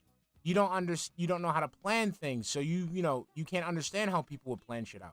We get it, DSP. But don't make it seem like everyone took the easy way out. Because if that was the case, if you're the hard worker, you're the one that was putting in all the fucking effort and shit, you were the one that was keeping Capcom and Street Fighter alive, you should be in the position that these people are in. Instead of, sitting there like a little bitch. Have a job or a life because what you're doing is playing Street Fighter. That's your existence right now. Those are the people who are gonna fucking win. No, dumbass. No. That's not it. It's the people who will go ahead and they're good at the game and they're willing to go ahead and invest in the game. That's it. Stop coping. Not, I'm someone who's an up and comer and I'm gonna play online. I'm gonna try to learn characters and I have a chance. You're out of your mind. Anyone who has a life, forget it. You're not winning. It's that simple. Bro, you don't have a life and you still don't win. So this doesn't make any sense. This argument is moot. Like there's no Cinderella story to be had here of who's having a Cinderella story again. Why are you so involved in romantics, my man? Can you get your mind out of 80s movies for like 5 fucking seconds? And can you please get your head out of the Karate Kid and fucking, over the top and shit? Like, come on. We're in real life here, bro. The person who just stumbled upon Street Fighter 6, it was their first fighting game, and through natural talent, it's like Rocky. Through natural talent, no one knew who. What the fuck did I just say? I swear to God, I did not see this pre-stream beforehand. I did not. What the fuck did I just say? I literally just said it. Get your head out of the 80s movies, my man. I just said it. I'm dead ass. I didn't watch this shit beforehand. I swear. This is how predictable he is. They were, but they challenged the big ones and they took them down. No, that's not possible. It's just not.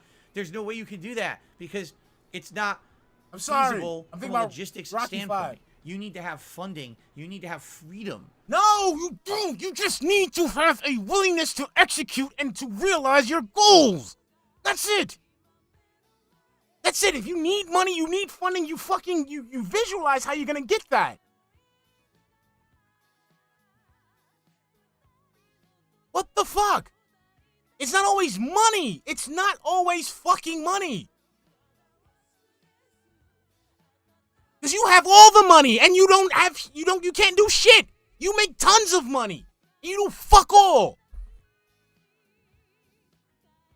Of time to become that level of competitor. You understand? And that's what I feel is funny. Dub here. So many people are sweaty, thinking they have a chance. They don't. But you're right. Yeah, but they beat you every time with the noob shit, right? Right?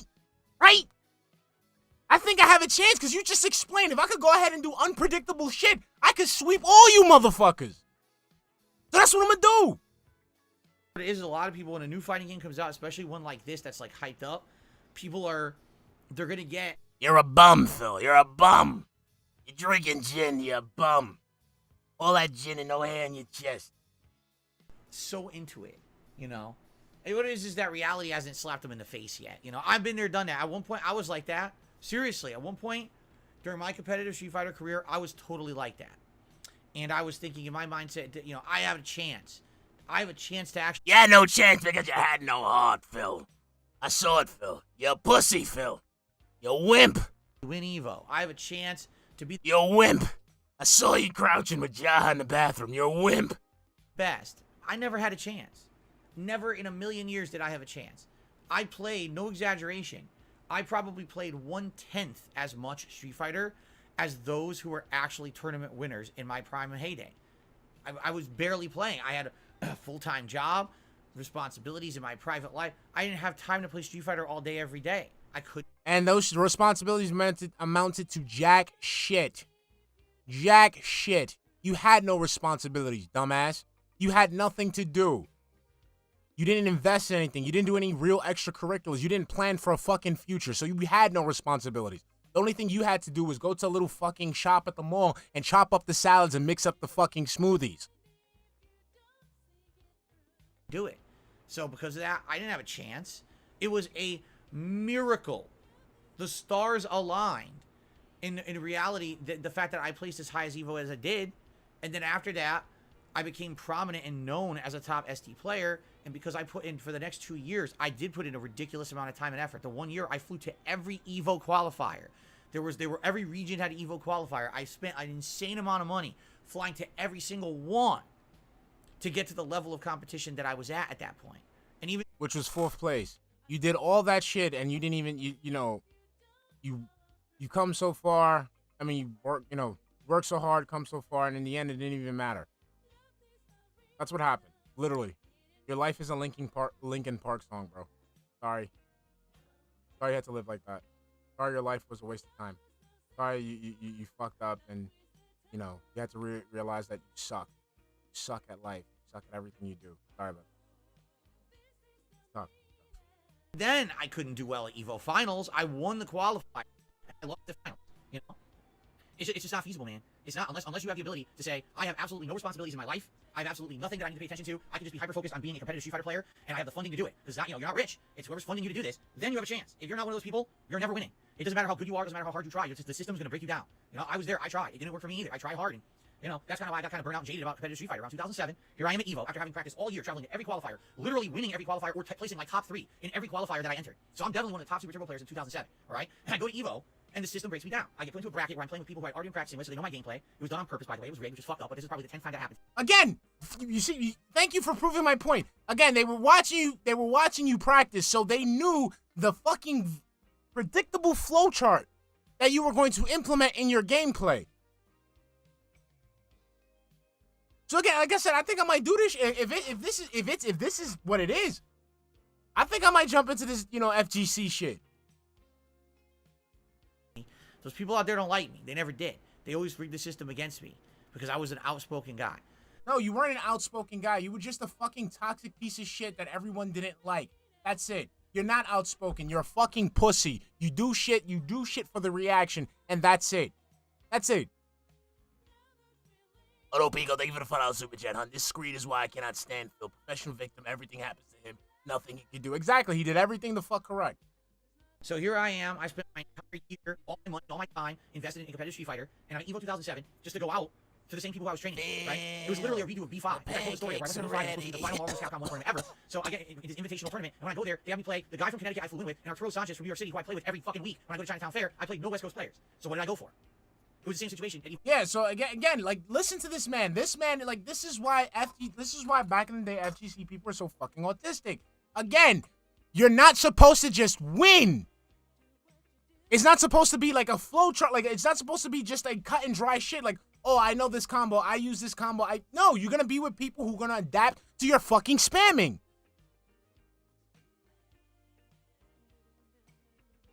2007. I can't wait till July till I get Street Fighter 6, bro. I can't wait. Why do I care about this anymore? Why are you talking about it? We just spent almost 45 minutes talking about this shit. Why? God damn, bro. That's what I like. The one thing I like about you, Phil, is that when I feel like doing the toxic shit that you do, I see how stupid it is coming from you, and I refrain from doing it. Sometimes I look back at certain regrets, and I look at some, but then when I see how fucking pathetic you look, reminiscing about that shit, I'm good. Because I don't want to end up like you. I don't want to look like you. I don't want to act like you. Because you're fucking pathetic. And it burned me out. And after that, did I cover Street Fighter 4? I did, but I became a casualized player. I didn't care about the competitive FGC. I didn't care about being good. Because what's the point? If the system's going to break you down anyway, if the odds are always against you. You know what? Let me get, where's my Capcom fighting game collection? Let me load this. Let me play that for a bit. Matter of fact, what fighting game's on Game Pass? What's a hot new fighting game on Game Pass? Help me out here. Let me load this shit now. Let's see. Let's see what we got. Let's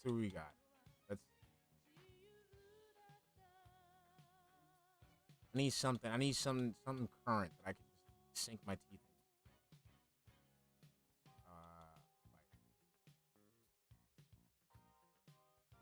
Give me something. I could do Mortal Kombat. You know what? I'm gonna do Guilty Gear. I'm gonna do some Guilty Gear. Fuck it. I'm gonna do some fucking Guilty Gear. Get my ass. You know what? What else we got? What else do I want to do here? I got Mortal Kombat 11. I want to do Mortal Kombat 11.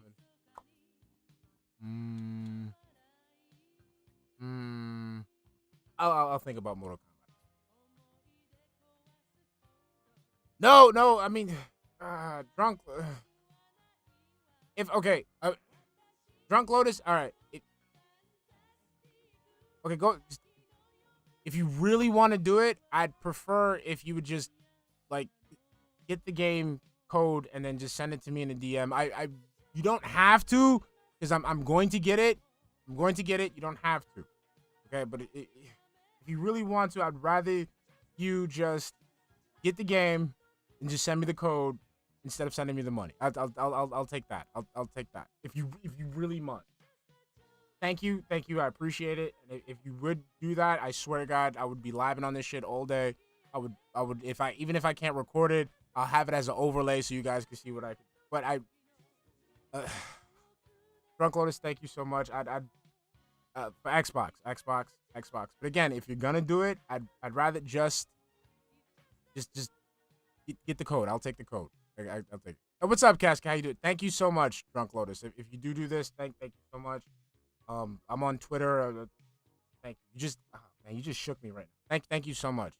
Thank you. If you do that. But just in case. No, I can't. You guys know how I feel. You guys know how I am like with stuff like that because Phil ruined that shit. So for me, I don't like. I'd rather you guys. It sounds weird, but I'd rather you guys not give me money. I'd rather. If you want to go ahead and get the game, I'll take that. I don't feel comfortable just taking people's money. I'm sorry. Thank you so much, Drunk Lotus. You're the best. Thank you. If you do get it for me, I swear to God, we'll go ahead. You'll still see the sexy cat. But even if I'll try to upload it. I'll try to record it here. If I can't, I'll try to stream it. If I can't stream it, I'll promise you I'll record it. I will be playing that shit. I'll play it. Thank you so much. Oh man, that just messed up my whole train of thought. Thank you. Unless you're the golden boy, or you know what I mean? Like you're the selected, chosen one who's going to get all the favoritism, who's going to be able to get their way paid because they're essentially a pseudo celebrity, and you have the ability to drop everything in your fucking life to play nonstop. You're never going to win in that shit. You know? So there's just no point. There's just no point in really fucking. I'm trying to look for a jury with Cat's Enjoy face. fighting games for what they are. Don't be a tryhard. Just play and have fun. They don't. These people today are. Okay, so here's the thing with the jury. Okay, I want to get a good jury. You guys see them in you guys look. I want this. This is what I want. Okay, I want something that looks as good as this. Hold on. I want something that looks as good as this.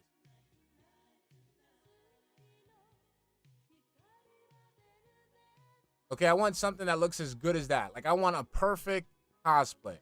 And I'm not finding that with Jury. I'm sorry. I'm seeing a lot of Jury style women, but I'm not seeing what I'm looking for Jury. Crazy. Like I said yesterday on the show. However, we're a week and a half into Street Fighter 6, and there's people who have mastered their character already to the point where if you make one mistake, they hit you with a 60% dash cancel punish combo. That shit used to be something you. No, I love Jury. It's just like I do. I do. So what are we supposed to do?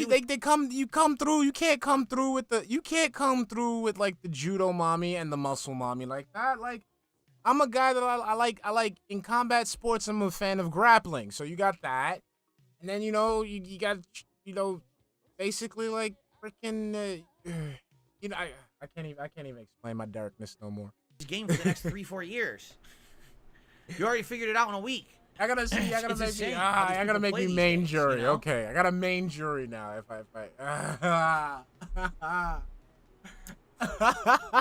Anyway, that was a lot of digression. But anyway, no, I hear what you're saying. Dub 13. You're probably right. That's why these people are sweating it so much. They think they're winning $1 million at Capcom Cup. No, they're not. It will absolutely be a notable player. It'll be someone everyone knows. It'll be someone who already has funding, who's part of a team. That's who's going to win Capcom Cup.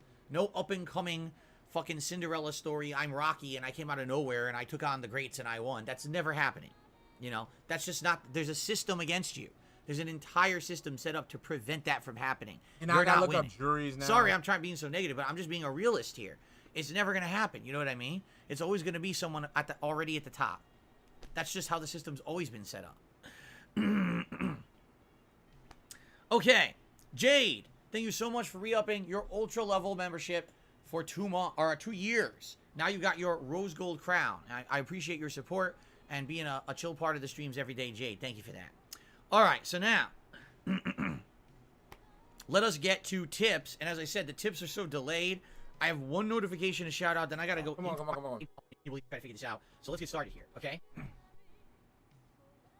So, I received a $29.99 tip from Game Tracker. And he says, well, first let's play his animation. Remember, he wants his Street Fighter animation, which is why he does $29.99 instead of $30. But I counted as 30 anyway, because I appreciate his support so much. And to be honest, penny's not a big deal. Well, we're almost done. We got 30 minutes, baby. 30 minutes. Okay. Okay. So, Game Tracker says, Robin Tyler, thank you for the $49 super chat. Huh? Nice tight shirt, Phil. The cat shrunk his shirts in the dryer. I think he probably shrunk them shits himself. He probably. I don't think Cat. I dribbled off at my. I don't even think that person working at the retail place. I don't think that person at the retail, that's working that retail job. I don't even think that's Cat. That's probably like his cousin or some shit. Damn, someday I'll be less busy. I wish I knew things would be slower at work. I just know he said I wish I knew when things would slow down at work. At least I'm lucky enough to have a job that's meaningful to me. That's awesome. That's absolutely awesome that your job is meaningful to you, because a lot of people sadly can't even say that. Like you can't say that shit. I wouldn't trade this for almost anything, but it's funny because back when I started watching you, I was still in college with no job prospects and no money. Goes to show how things can change sometimes. Anyway, luckily I will have some time to catch up both on your Street Fighter 6 content. I mean, that's what I'm saying. Like, it's just like I said, that attitude played. Like, so that attitude back in the day is what to say about today, because he's a lot of people don't get. Like, people like him and what's that dude that fucking Dingus keeps trying to like give me heart palpitations over? What Synthetic Man or some shit? Like, it's just this fucking it's just negative Nancy bullshit. Like it's people think like being negative and being toxic is an actual personality trait. Like no, people are not going to like you because you're like that. Fucking just sour. Like in Spanish, amargao. That's what amargao. Siempre. He didn't see World Tour from yesterday yet, and he's gonna watch Marisa later. All right. Still, thank you, Game Tracker, for your ongoing support of my Street Fighter 6 coverage. It's very, very much appreciated. It has helped a ton. It really has. So thank you for that. Now, let's take a look here at... But see, that's why I don't like Tipster, because Tipster think that shit is fucking... He thinks that shit is cool. Like, sitting there, like, you know, fucking just being a fucking clout-chasing toxic bitch. Like, bro, like, no, it's not. That's why nobody likes his fat ass. Because he's fucking, like, you know, he thinks it's cool to be like that. Like, that's what gets people, you know, that's what gets, you know, that's what gets people to like it. Like, no, you fucking fat ass bitch with your gravitational fucking pull. With your fucking balloon animal fucking fingers and shit. With your fucking neck that makes you look like a fucking owl that's trying to regurgitate a pellet. Let's see here. Let's take a look and see if anything else has come in. I believe there's one other tip. Indeed, is a $5 tip from Big Papa Phil. I want to see what he has to say here, but let me go ahead and like I want like, yo, I can't, like I said, I'm just vent, like, I don't know. See, like Phil, like, he gets me mad because he just, like, he does scumbag shit. You know what I'm saying? He does scumbag shit, and his personality can be, basically, you can link his personality to his, like, shitty-ass fucking, you know, upbringing. Let's you know continue. what I'm saying? Robert Tell, thank you for the 49 super chat, hun. I wonder how much money did ESP waste his money on the AC. I don't think, what, the portable one? I think it's probably like a 200 right there. Yeah, I think like 200. I don't think he's... But, like, with Tipster, he's just fucking insufferable, bro. Like, he's not funny. He's just insufferable. And then he tries to side with people so he can get clout. Like, no, fucking orangutan-looking motherfucker. Like, no, that's not gonna get people to like you. Jeez. First.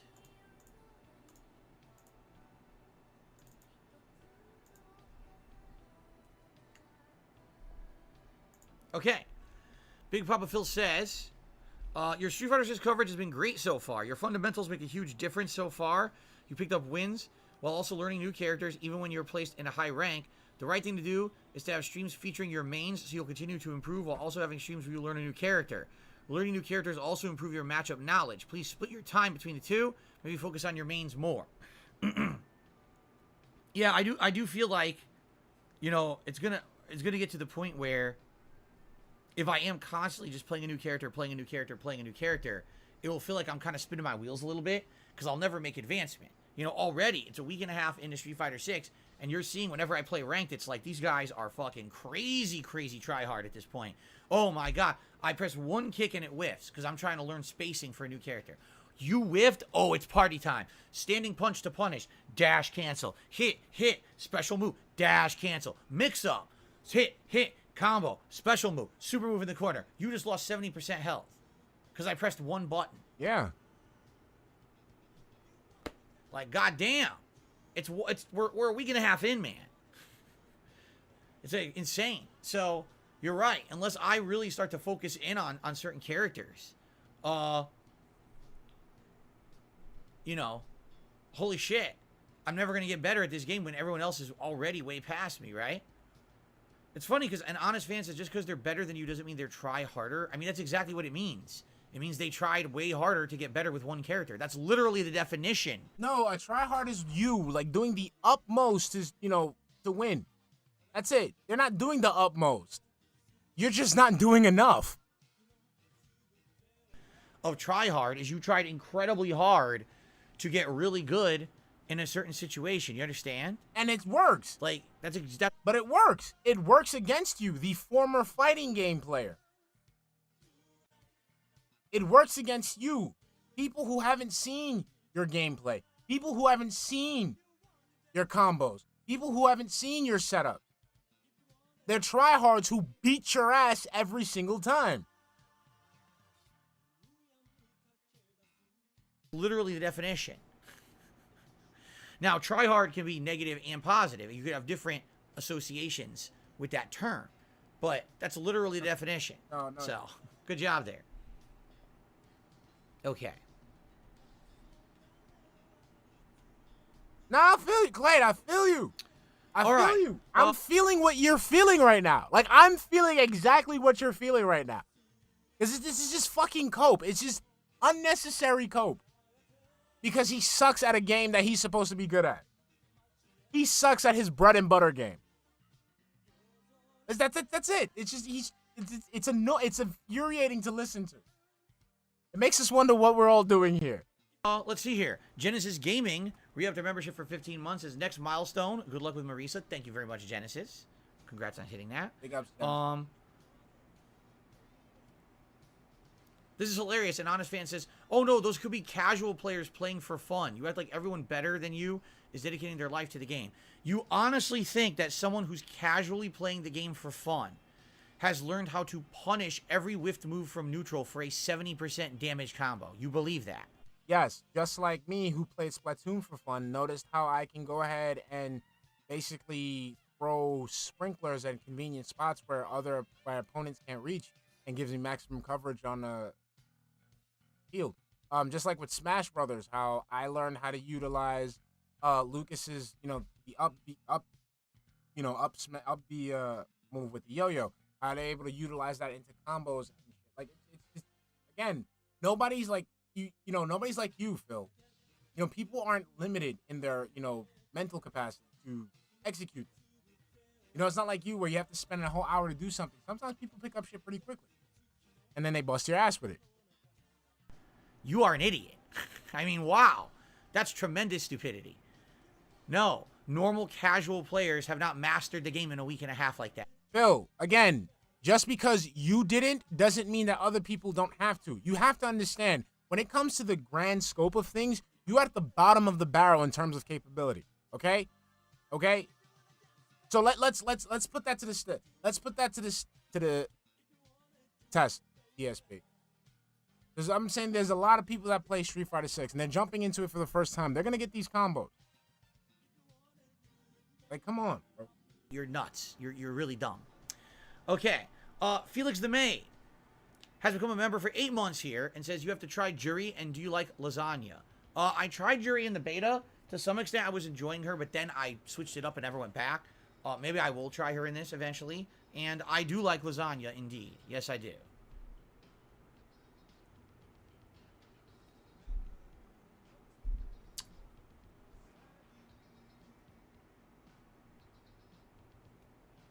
Come on, Phil.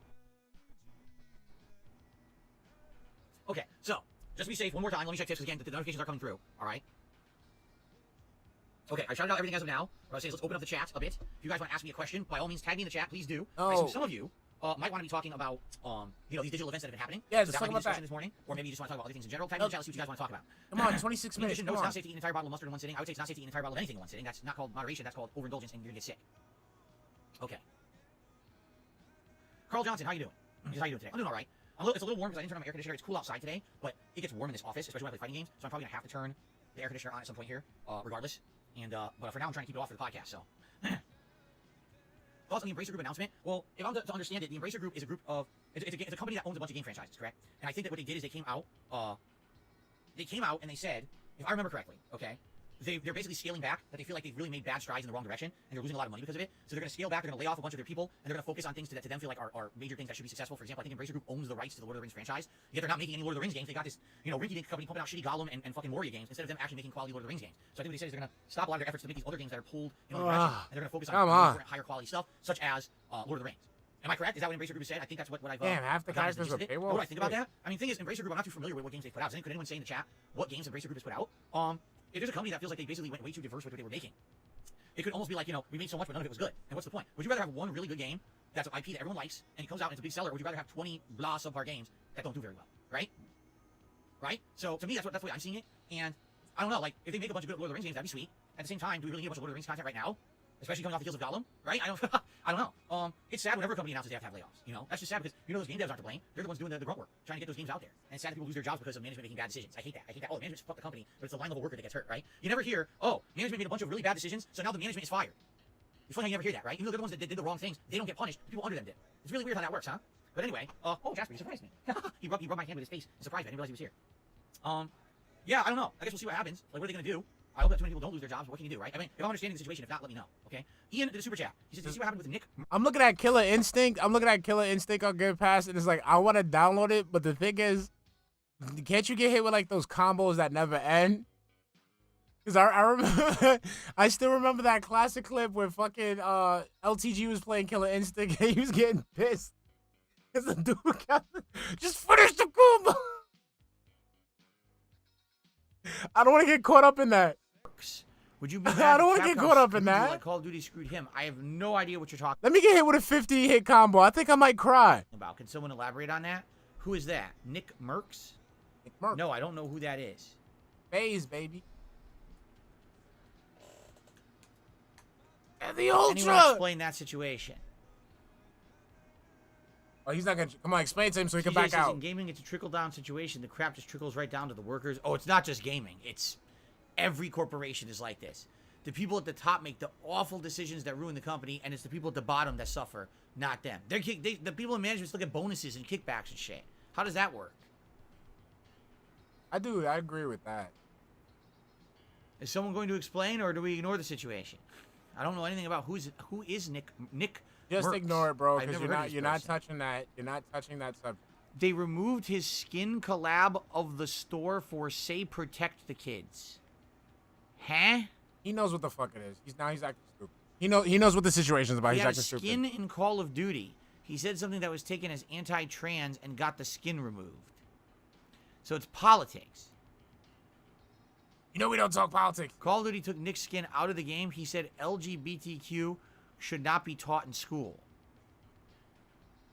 Okay, just that it, Phil. If you don't, that it, Phil. Again, It's confusing. what's so confusing? Okay, He can just I ask said a it. question? An honest question. All right? If someone who's in the game space, like your content, what your job is to make gameplay, all right, and entertain an audience, and you make a living doing it, and you have sponsorships, and you have collaborations, you have all these things, okay? Why would you talk about politics? Because they're not. What happened to shilling? Because they're not shills, Phil. They're not shills. Don't you talk about that all the time? They're not shills. And the thing he said, like, yo, just let parents take care of that shit. That's a separate issue. He just voiced his opinion on that. That's it.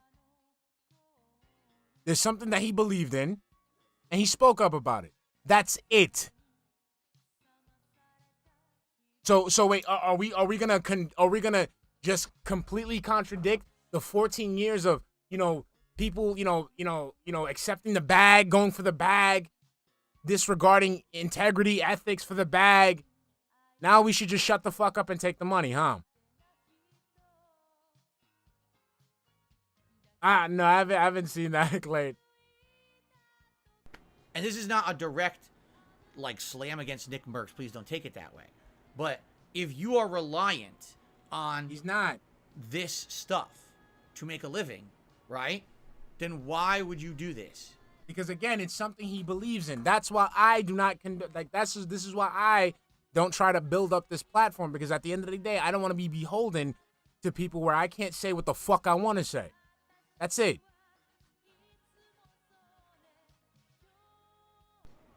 That's my question. Because by the way, I'm not going to say that I agree or disagree with his take at all, because I'm not a political guy. I'm not going to talk about that.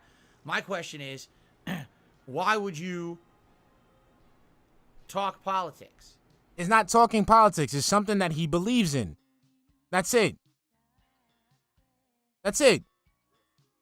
That's it. Some people aren't going to sit there and just allow, they're going to take money from, not even, because it wasn't even that he did anything. Is that he voiced something that he felt strongly about. That's it, period.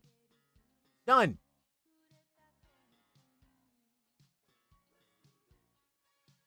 Okay, aren't you Mr. I'm the outspoken, I'm the one that, people don't like what I have to say, so now all of a sudden everyone else needs to shut the fuck up. Oh, shut up. Just shut up. Because this is what happens. This is exactly why you don't see me talking politics, even though I have none of that. Like, literally right now, I could stand here and say whatever I want. You have nothing to say. The last time you did that, you got fucking flamed. And it wouldn't matter. I have no sponsorships to lose. You understand? Yes, but you're afraid of somebody clapping back at you like they always do, so you can sit there and maul like a little fucking bitch. Just like you did with The Legend of Zelda went viral. Just like you did when God World Order clapped back at your stupid ass. That's why you don't talk shit about people. You don't talk politics. You don't talk because you don't want to draw the ire from someone on the internet that's gonna embarrass the fuck out of you. That's why.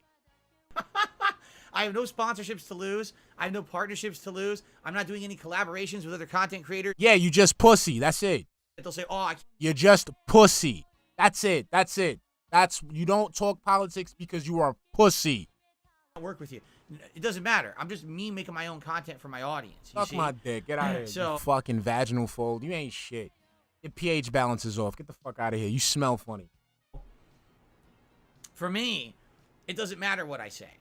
But for these people out there. But you watch what you say anyway because, let me repeat, you are a pussy.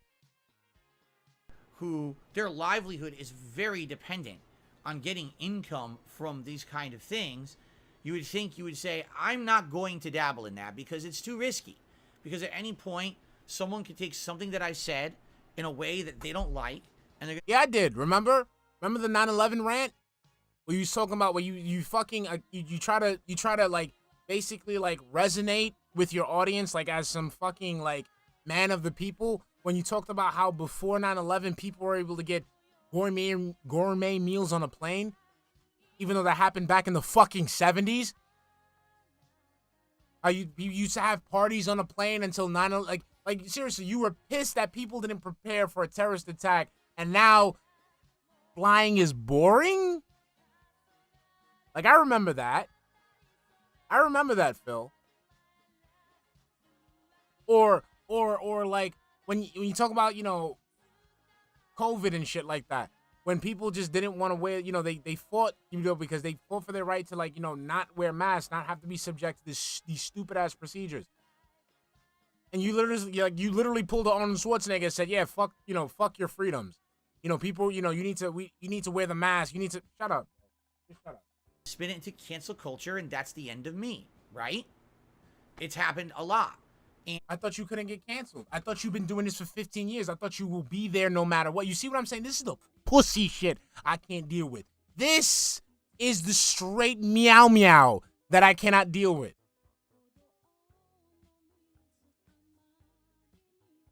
Remember, this was the man that said he's been here 15 years. He's been doing, you know, he's been through the fire. He's been through the ringer.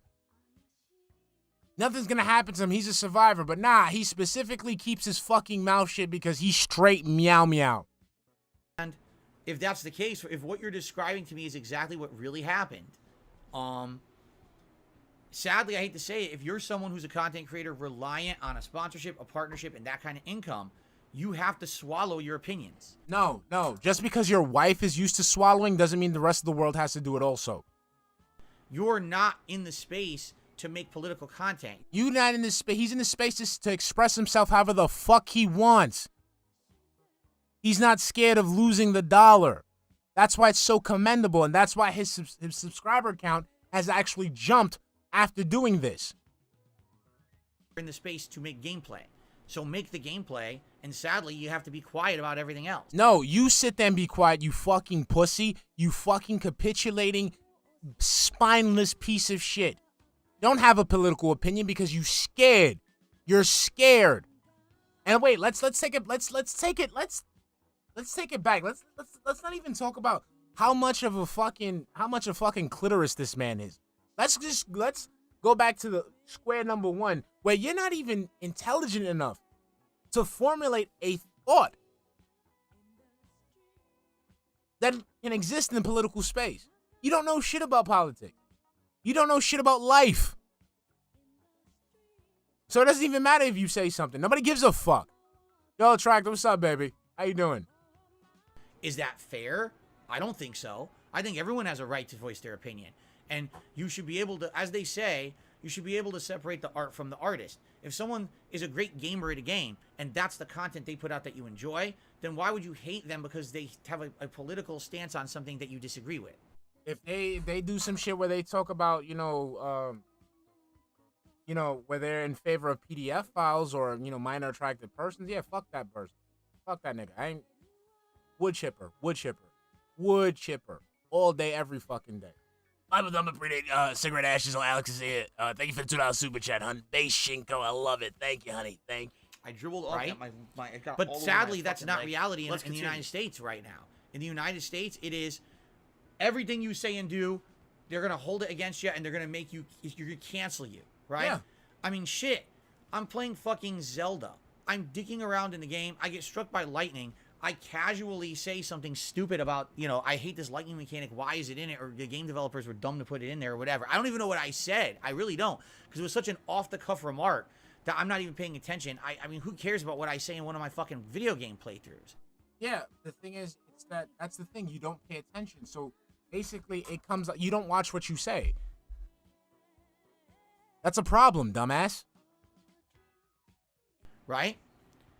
And what happens? These idiots go to fucking TikTok and make a viral meme out of it. Yes, because you didn't understand the basic concepts of the game and suffered because of it. And instead of adapting, you sat there and bitched. I'm some kind of a jackass. You are a jackass. Because I said something randomly in a playthrough. No, it's not because you said something. It's because you did something stupid. Right?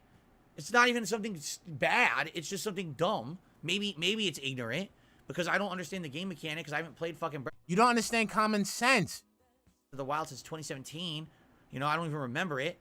So, but, so there you go. Now, here's the thing. Can I get canceled for that? No. But, of course, now people, make a joke out of it. What does that have to do with Nick Merckx? We got it. People made fun of you because you don't understand basic fucking science. You don't have any common sense. We get it, Phil. We get it. Move on. You got made fun of. Boo-hoo. You got your panties in a twist. Who the fuck cares? We moved on from that. I don't talk about that. You keep talking about it. These things you bring up, nobody has, it's not in their mind. You're the one that's bringing this shit up. But thankfully, right, I don't have a sponsorship or a partnership. Imagine if I did. I might have lost it. You would have lost your... 18 minutes. I got 18 minutes in this motherfucker. 18 minutes. 18 minutes. Anything today can be misconstrued or anything can be turned into... 18 minutes. Something awful, 18 minutes. So, yeah, so if this is the case, if this is a person who's good at making content, you're saying it was Call of Duty, right? A Call of Duty gamer. They're great at making Call of Duty content. People love their content, right? And they want this content to continue, and they're making lots of money. They have a freaking skin pack in the game because they're so good at it, so they're prominent, right? And they're making big money on this is good. I hate to say it, you have to swallow your opinions because this is the world we live in today, right? Regardless of the fact that you agree or disagree with the opinion. Just the fact that you gave the political opinion somewhere in a public-facing venue, a public-facing forum, which I think someone said was a tweet. It literally doesn't matter, Literally doesn't matter. Can't say shit. Gotta say zip it. Look, you touch kids, you belong in a fucking wood chipper. That's it. Feet first. Plain and simple. That's it. Don't teach kids. You don't involve kids and sex. Don't mix. Period. That's it. And it's something I felt ever since I was a kid. When I was a kid, I was in junior high school. This shit's been around since what? 2001, 2002. I've been to school and, I was in junior high school. It was a middle school. I go into the middle school, I started reading books. I start seeing some books that contain some shit that I, as a teenager, know that that's not supposed to be there because the things that I'm reading in those books, I've seen and I've read in adult spaces. So it's weird for me to see that type of shit in a space that's for basically children or, prepubescent teens. I don't agree with it. That's it. And if some fucking if people want to fucking not fuck with me because of that, I don't give a fuck. That's just what I believe in. Leave the kids alone. That's it. Leave the kids alone. Don't have to subject them to sex. If they don't have, they're not ready for it. And you shouldn't even, like I said, sex and kids don't fucking mix. Period. That's it. Period. That's the space you live in. If you express your political opinion today, there are going to be groups that disagree with it. No, but what I mean by sex, Otopico. So, Otopico, what I mean by sex, and what I mean from, a scientific standpoint, that's fine. I understand that. But the thing is, from what the shit that I read personally, the books that I read, it wasn't about, sex in a scientific or informational standpoint. It drew a little bit, on the pornographic side. I can't even front. Like, it was stuff that I was reading, like, whoa, I'm not, like, why is this shit there? And it's been there since 2001. Now it's been ramped up. But, like I said, that type of shit you shouldn't have to subject a child to. You know, like sex education, or you're teaching them from an informative standpoint. Yeah. But other than that, I can't. I'm sorry. That's just me. I'm sorry. And you could lose everything. That's the situation we live in today. It's kind of sad, isn't it? But that's where we are, you know? And it's like, well, either you accept it or you become susceptible to it. And it sounds to me like this is a case where he thought he could say what he wanted, what he truly felt, and now he's paid for it, and that sucks ass. Yes. But sadly, that's the climate we live in.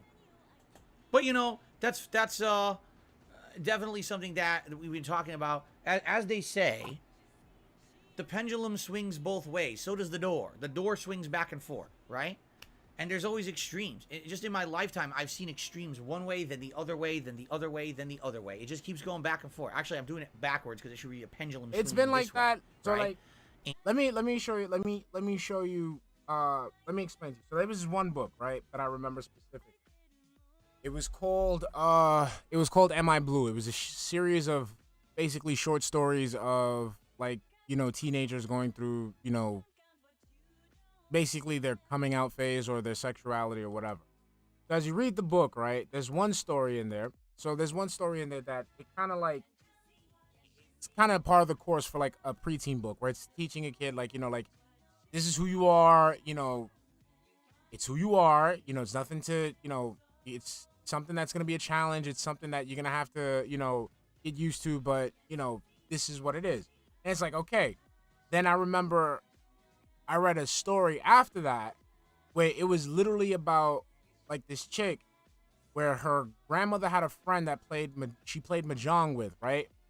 And when they played, and she had this daughter that would come over, and this granddaughter that would come over, and basically the girls would hang out while the ladies played mahjong. And then it got to a point where they started talking about when the girls, like, got intimate with each other, and it was, like, a little graphic. And I, like, again, like, this is something that I would see normally in an adult space.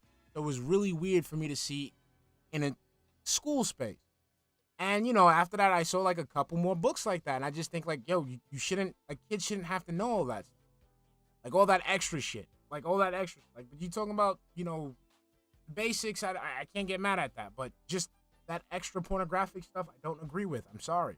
And, you know, maybe things will change in the future. Maybe they won't.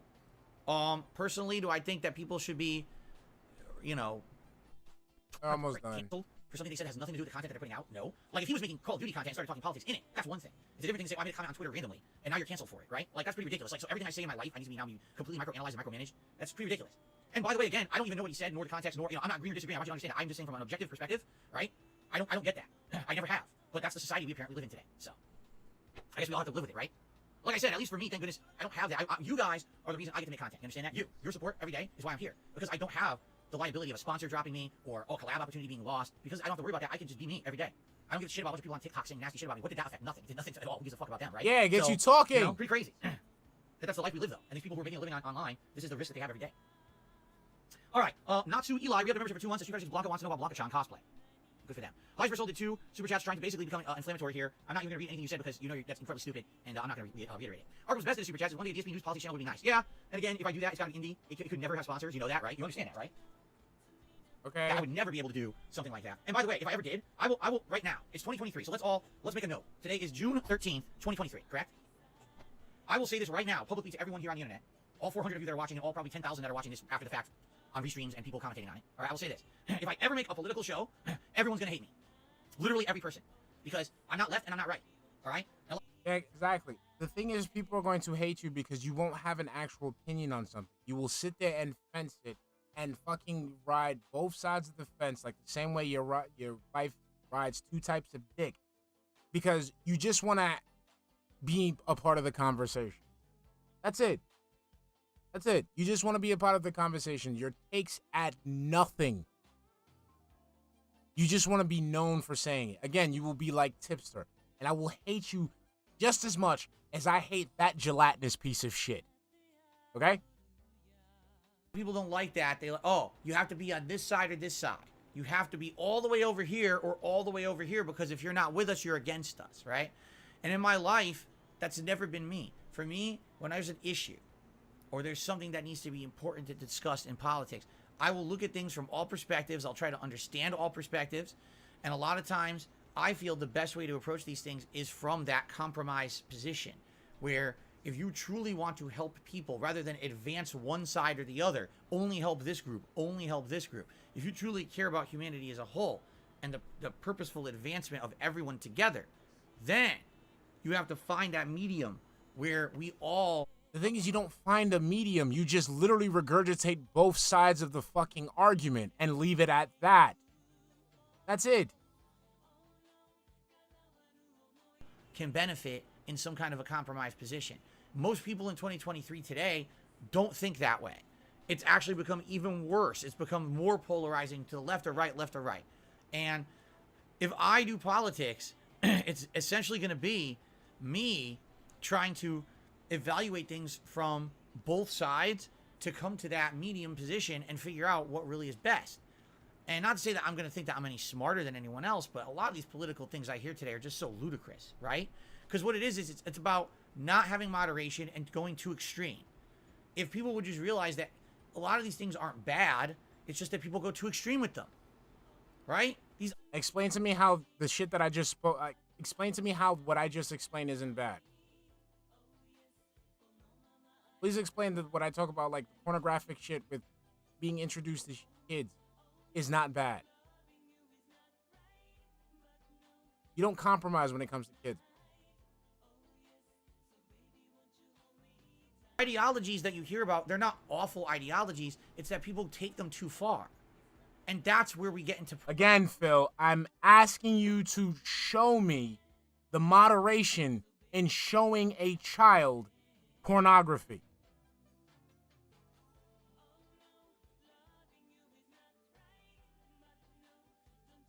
This is where you fuck up, Phil, because right now you are trying to ride the fence on something that should not have a fence, period.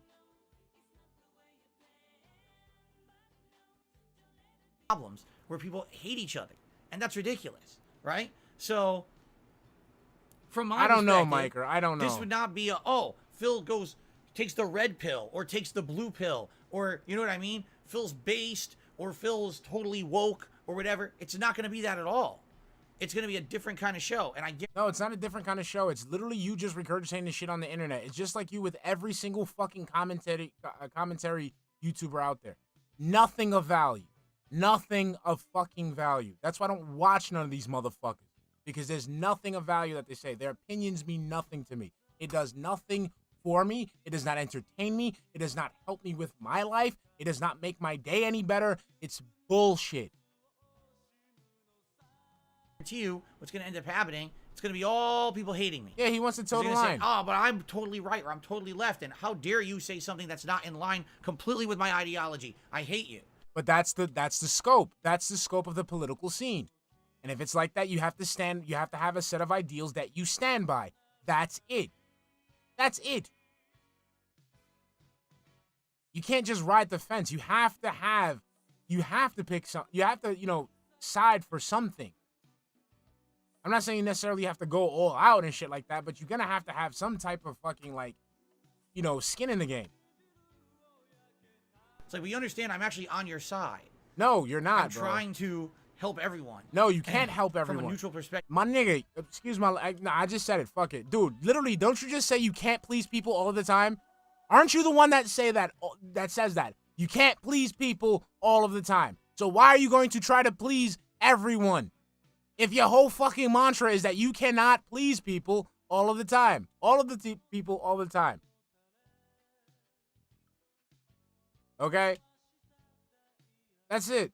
I love you guys too. I love everybody. I don't hate anybody except people who touch kids. That's it. You touch kids, I can't fuck with. That's it. Sorry. That's it. It's very hard. And animals. Animals, I can't fuck with animals. That's it. Hard in life to have a neutral perspective. I'm friends right now. I'm friends and even related to some people who are very conservative, and I'm actually friends and related to some people who are. You have no friends, and you wouldn't know who is conservative in your family because you admitted that you don't speak to anybody in your family, and your family's been broken up for over a decade. Stop lying. Excalibur 2010, thank you for the 199 super chat, honey. Phil is literally the village idiot. He is. It got all over my fucking leg. Let's continue. He's fucking lying on his ass right now, talking about, I have relatives. You don't know none of those motherfuckers. You literally said you don't talk to these people. So how the fuck would you know? Because he's lying. Oh, I have relatives. Bro, how many times have we heard you say you don't speak to those family members anymore? When fucking Keem said he's doing the documentary interviewing people, you literally went out your way to say that your family has been broken up for years. So who the fuck do you know that's a conservative? Probably a dad? Your mom? Liberal. And it's very hard to be in the middle and see both takes and say, you know, I agree with something here, and I disagree with something here, and just everyone yelling at you, no, no, no, no, no. You know, like, oh. But anyway, yeah, that's what I mean. Like, if I ever do politics stuff, it's going to be interesting, but I guarantee you it's just going to get a lot of people just yelling at me saying how bad I am because I don't take a side, right? Which I'm not going to do. I'm just not going to do it. And the other funny part about it is some people feel, I guess that what they call someone like me is a centrist. That's what they call it, a centrist. No, you're not a centrist. You're not a fucking centrist. You're not a centrist. You're an uninformed idiot that tries to make himself seem like he's informed. That's it. Centrist, because I'm in the center. Right? But they say, oh, centrist, the only reason you're there is because you think you know better than everyone else. I don't know better than anyone else. I don't. I just see these two extremes going at it. It's like two dogs barking at each other, and they're never going to stop. You know, at what point do we sit down and realize that the barking doesn't solve anything? Right now we have a governing body in the capital of the United States, and whenever they want to get a law passed, they literally sit there like petulant groups of children yelling at each other. Me, no, you, me, me. You read the things they say publicly, things they post on their Twitter and stuff. It sounds like a 7-year-old wrote it. It's like, this is our government. These are the people in charge. They can't even sit down and have a civil conversation. They act like a bunch of kids. Okay.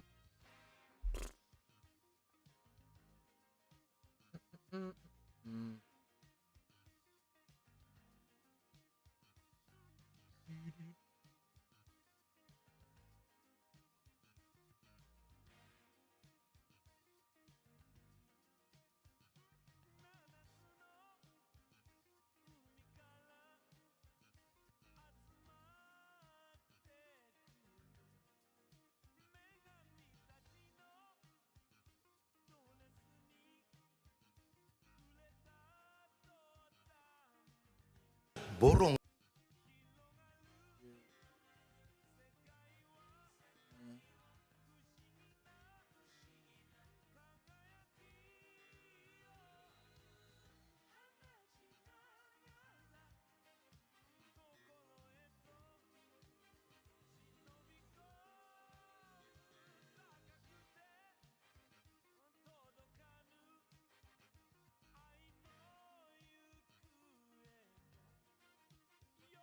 Okay, so I think this is what, Indonesia? Malaysia? I think, yep, Malaysia. Yep. So this is Malaysian government, okay? This is the Malaysian government, Phil. All right, here we go. Selayang dan melihat harga barang. Harga barang waktu GST rendah sedikit. Bukan kasino kah yang kena batangan? Apa ini? Biadab, ini kurang ajar. Ini tarik balik, ini biadab yang bertuah. Memang kurang ajar, ini bawa tak layak duduk sini. Something, what you want? You nak gaduh dengan saya? Ini time. Tanya saja. Kita Duduk lah.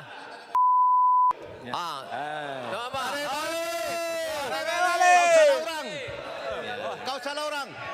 I thought this was the uncensored one. I thought this was the uncensored one. The uncensored one is better. Like, fuck you. Okay, that's what other people have to deal with their government, Phil. Okay, shut up.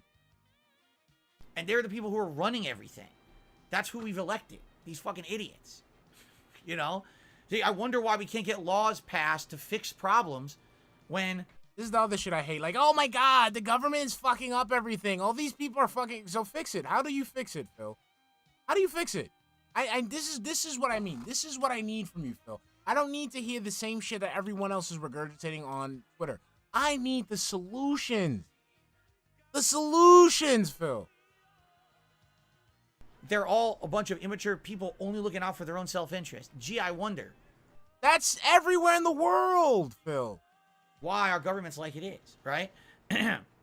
He thinks he's like so anyway, cool saying this shit.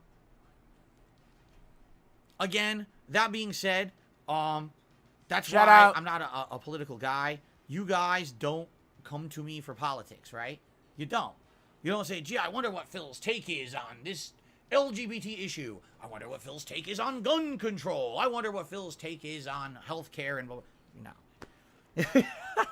We're here to have fun with games, correct? Yeah, because we're here to have fun with games. We're not pussy. here to fucking be a bunch of idiots Yeah, and argue with each pussy. other about this shit. You Because come to you're my scared. streams to You're get away from all of that scared. because you're bombarded with that everywhere. You can be rest assured that when you come to my streams, this is going to be a place where we're not doing that stuff, and you can actually relax and have a good time with me, enjoying games at face value.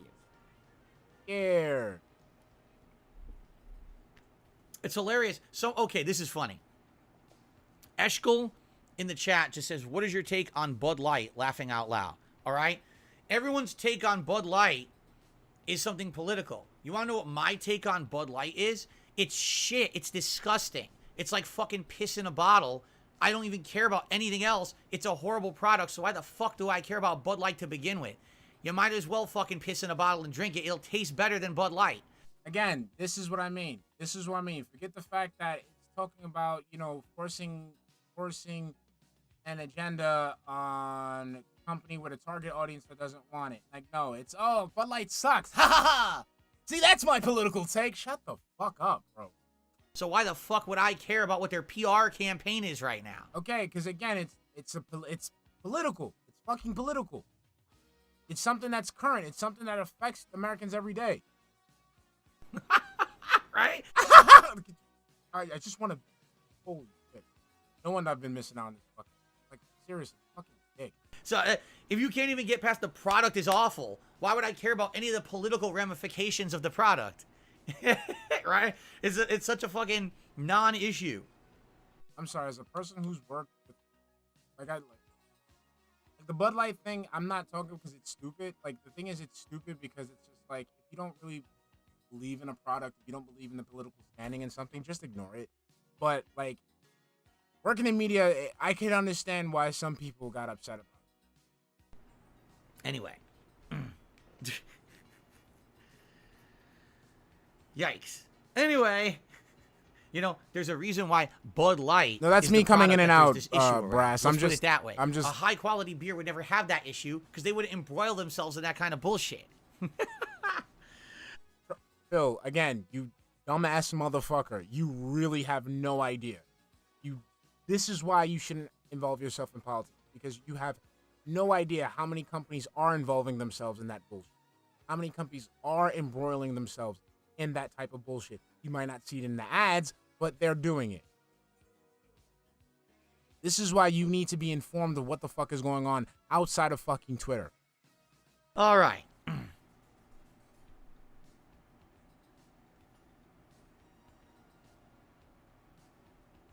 Like I said, the thing about the Bud Light shit is that it's not about the fact that it's a fucking trans person that's trying to sell beer. It's that there's legitimately, like, take it from me, someone who's worked at a media company. It's something that they're trying to push. And I don't think it's right because number one, I don't like when people push anything on people, no matter what political standing it is. Number two, it basically makes a useful idiot out of a legitimate, like, group. You know what I'm saying? So, like, that's all I'm gonna say. Like I said, like, I don't think it's right because number one, it's basically using a political or ideological group or what have you for a specific purpose. And it's not right because then once that purpose has been fulfilled, that group will be tossed to the wayside. So that's the problem I have with it. So it's not even like about like, oh, it's a trans person, you know, it's a trans person that's selling beer. It's a group. It's using a group to push an agenda and being disingenuous with that group. That's about it. That's about it. Because the thing is, like, once I've seen it with many companies when it comes to, like, you know, Pride Month, Black History Month, Asian Pacific, you know, Islander Month. Like, they'll sit there and they'll do something, and then once that thing is done or once that time is over, like, that shit just gets pushed to the wayside. And for me, that's disingenuous. That's why I don't like it.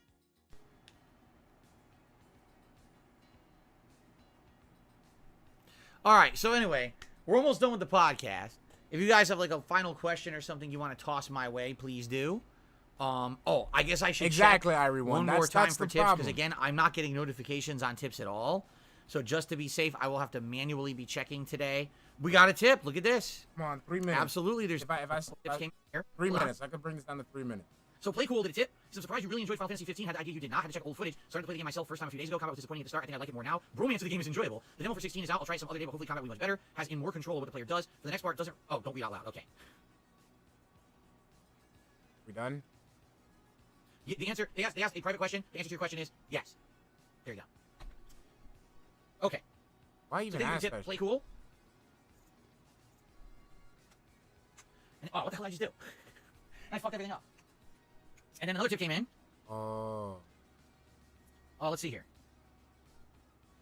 This is absolutely hilarious. Here we go. What did I say? What did I literally just say? Thank God we're not doing politics today. I got a dollar tip from someone. They said, fence-sitting centrists don't solve problems. Look what has happened to Tim Pool's Spiral. You're just saying you're a coward to be yourself. What? I don't know what you're talking about. But that's what I'm saying, Phil. That's the thing, Phil. You cannot just sit there and just, like, again, you cannot just open your mouth and then think nobody's going to respond to that. Again, even you fence-sitting, you're going to get a response. You have to defend your stance. I don't even know what that means. I am not involved in any of this. Okay, so then why fucking talk about it? Again, you're the one that labeled yourself as a centrist. That's a political statement, you stupid. So the guy's telling you a pussy. There you go. Do you understand? I literally said I'm not involved in any of this, and you immediately confirmed what I said. I said if I did do politics, this is how people would be, and then you gave me confirmation. No, because you literally just contradicted yourself by labeling yourself a centrist. I don't have a political standing.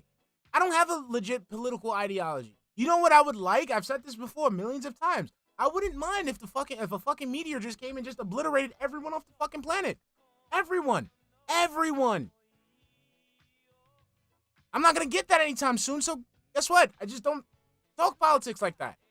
One thing I care about is children and animals. Don't touch kids, don't fuck with animals. That's it. Done. Easy. That's why I don't really get involved in a lot of shit. But you didn't do that. You sat there and threw your hat and said something political in an attempt to not be political.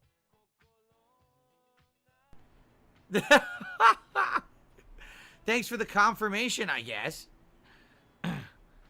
Oh my God. I can't do his double jump. Fuck. Anyway. Okay. Wait, no, but I want to go the other way. You know, I would be curious because I don't know honestly if political stuff would work for me. Why? Because I would never get a sponsor. You know, I literally wouldn't. You don't care. Yo, this dude is full of fucking contradictions, bro. Full of you don't care about sponsors. I thought you told it like it was.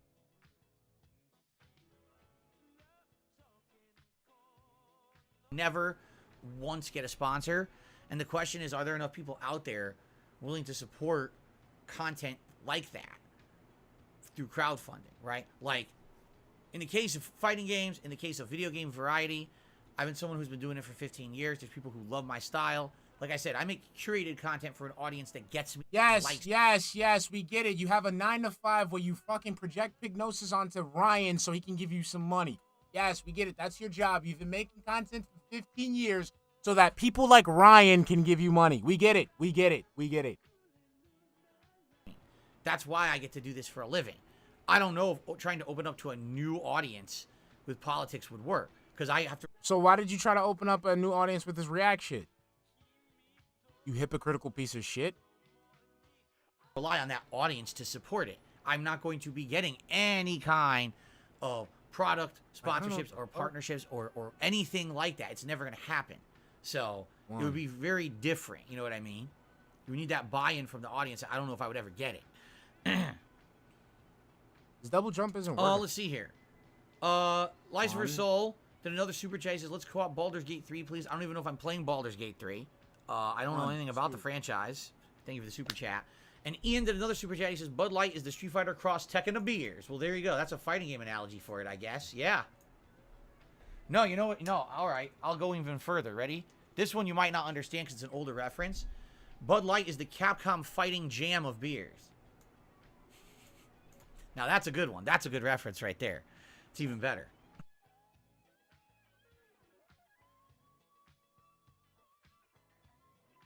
You see what I mean? Like, it's just hard to like this guy.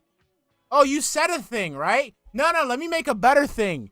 And let me reference something even more obscure. Anyway.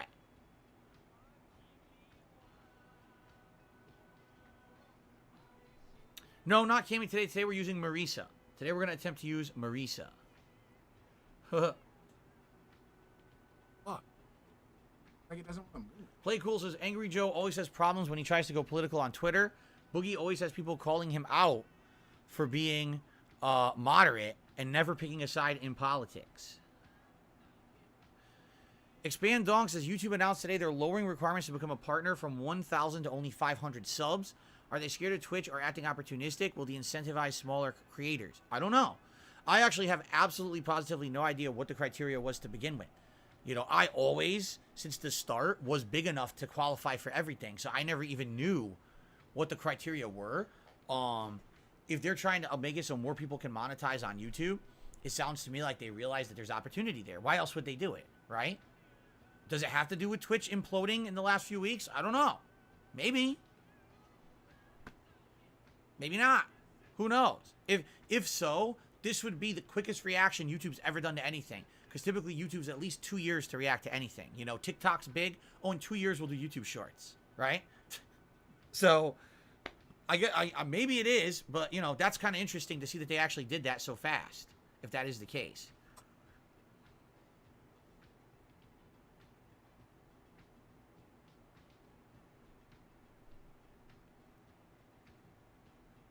All right. All right, guys. I think it's time to end the show for now. Yes, Thanks for a good podcast, a chill podcast. Let's adjourn. I'll take a brief break to use the restroom, and come back, and we're gonna do Marisa today. Go into the guide, into the combos, and then probably a little bit of casual play before I actually take her to ranked, and see how I do. Thank you for a great show. Thanks for chilling with me as always. I hope that you guys enjoy, and I really would like your feedback about Street Fighter 6. Would you prefer to see me continue to use a new character? Or would you prefer to see me now sit down and start focusing on the characters I have tried to try to get better? I really need your feedback to determine what to do for the rest of the month. Please give it to me. I demand it. But in the meantime, thanks for watching the show, and I'll see you tomorrow.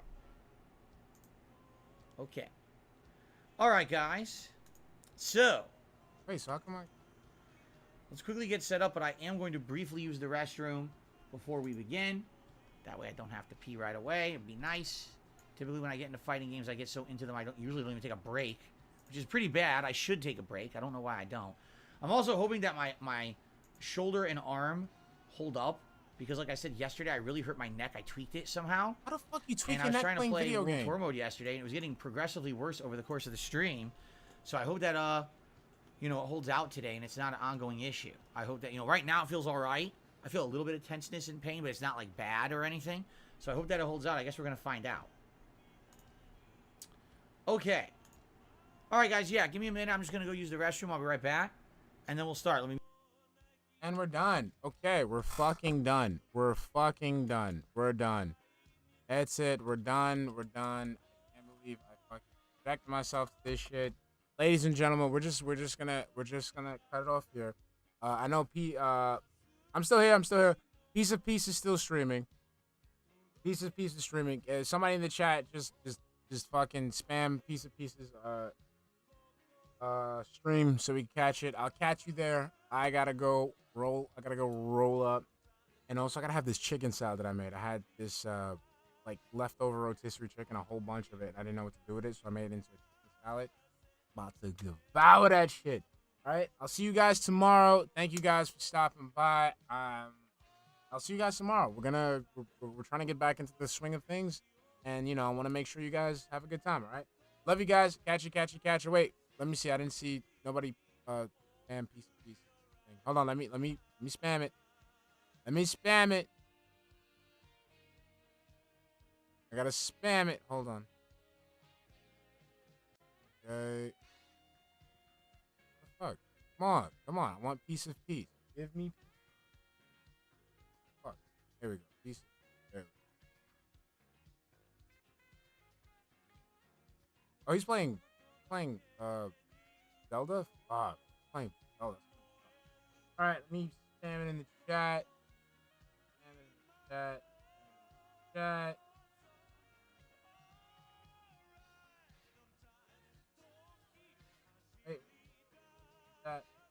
All right, catch you guys later. Love you. All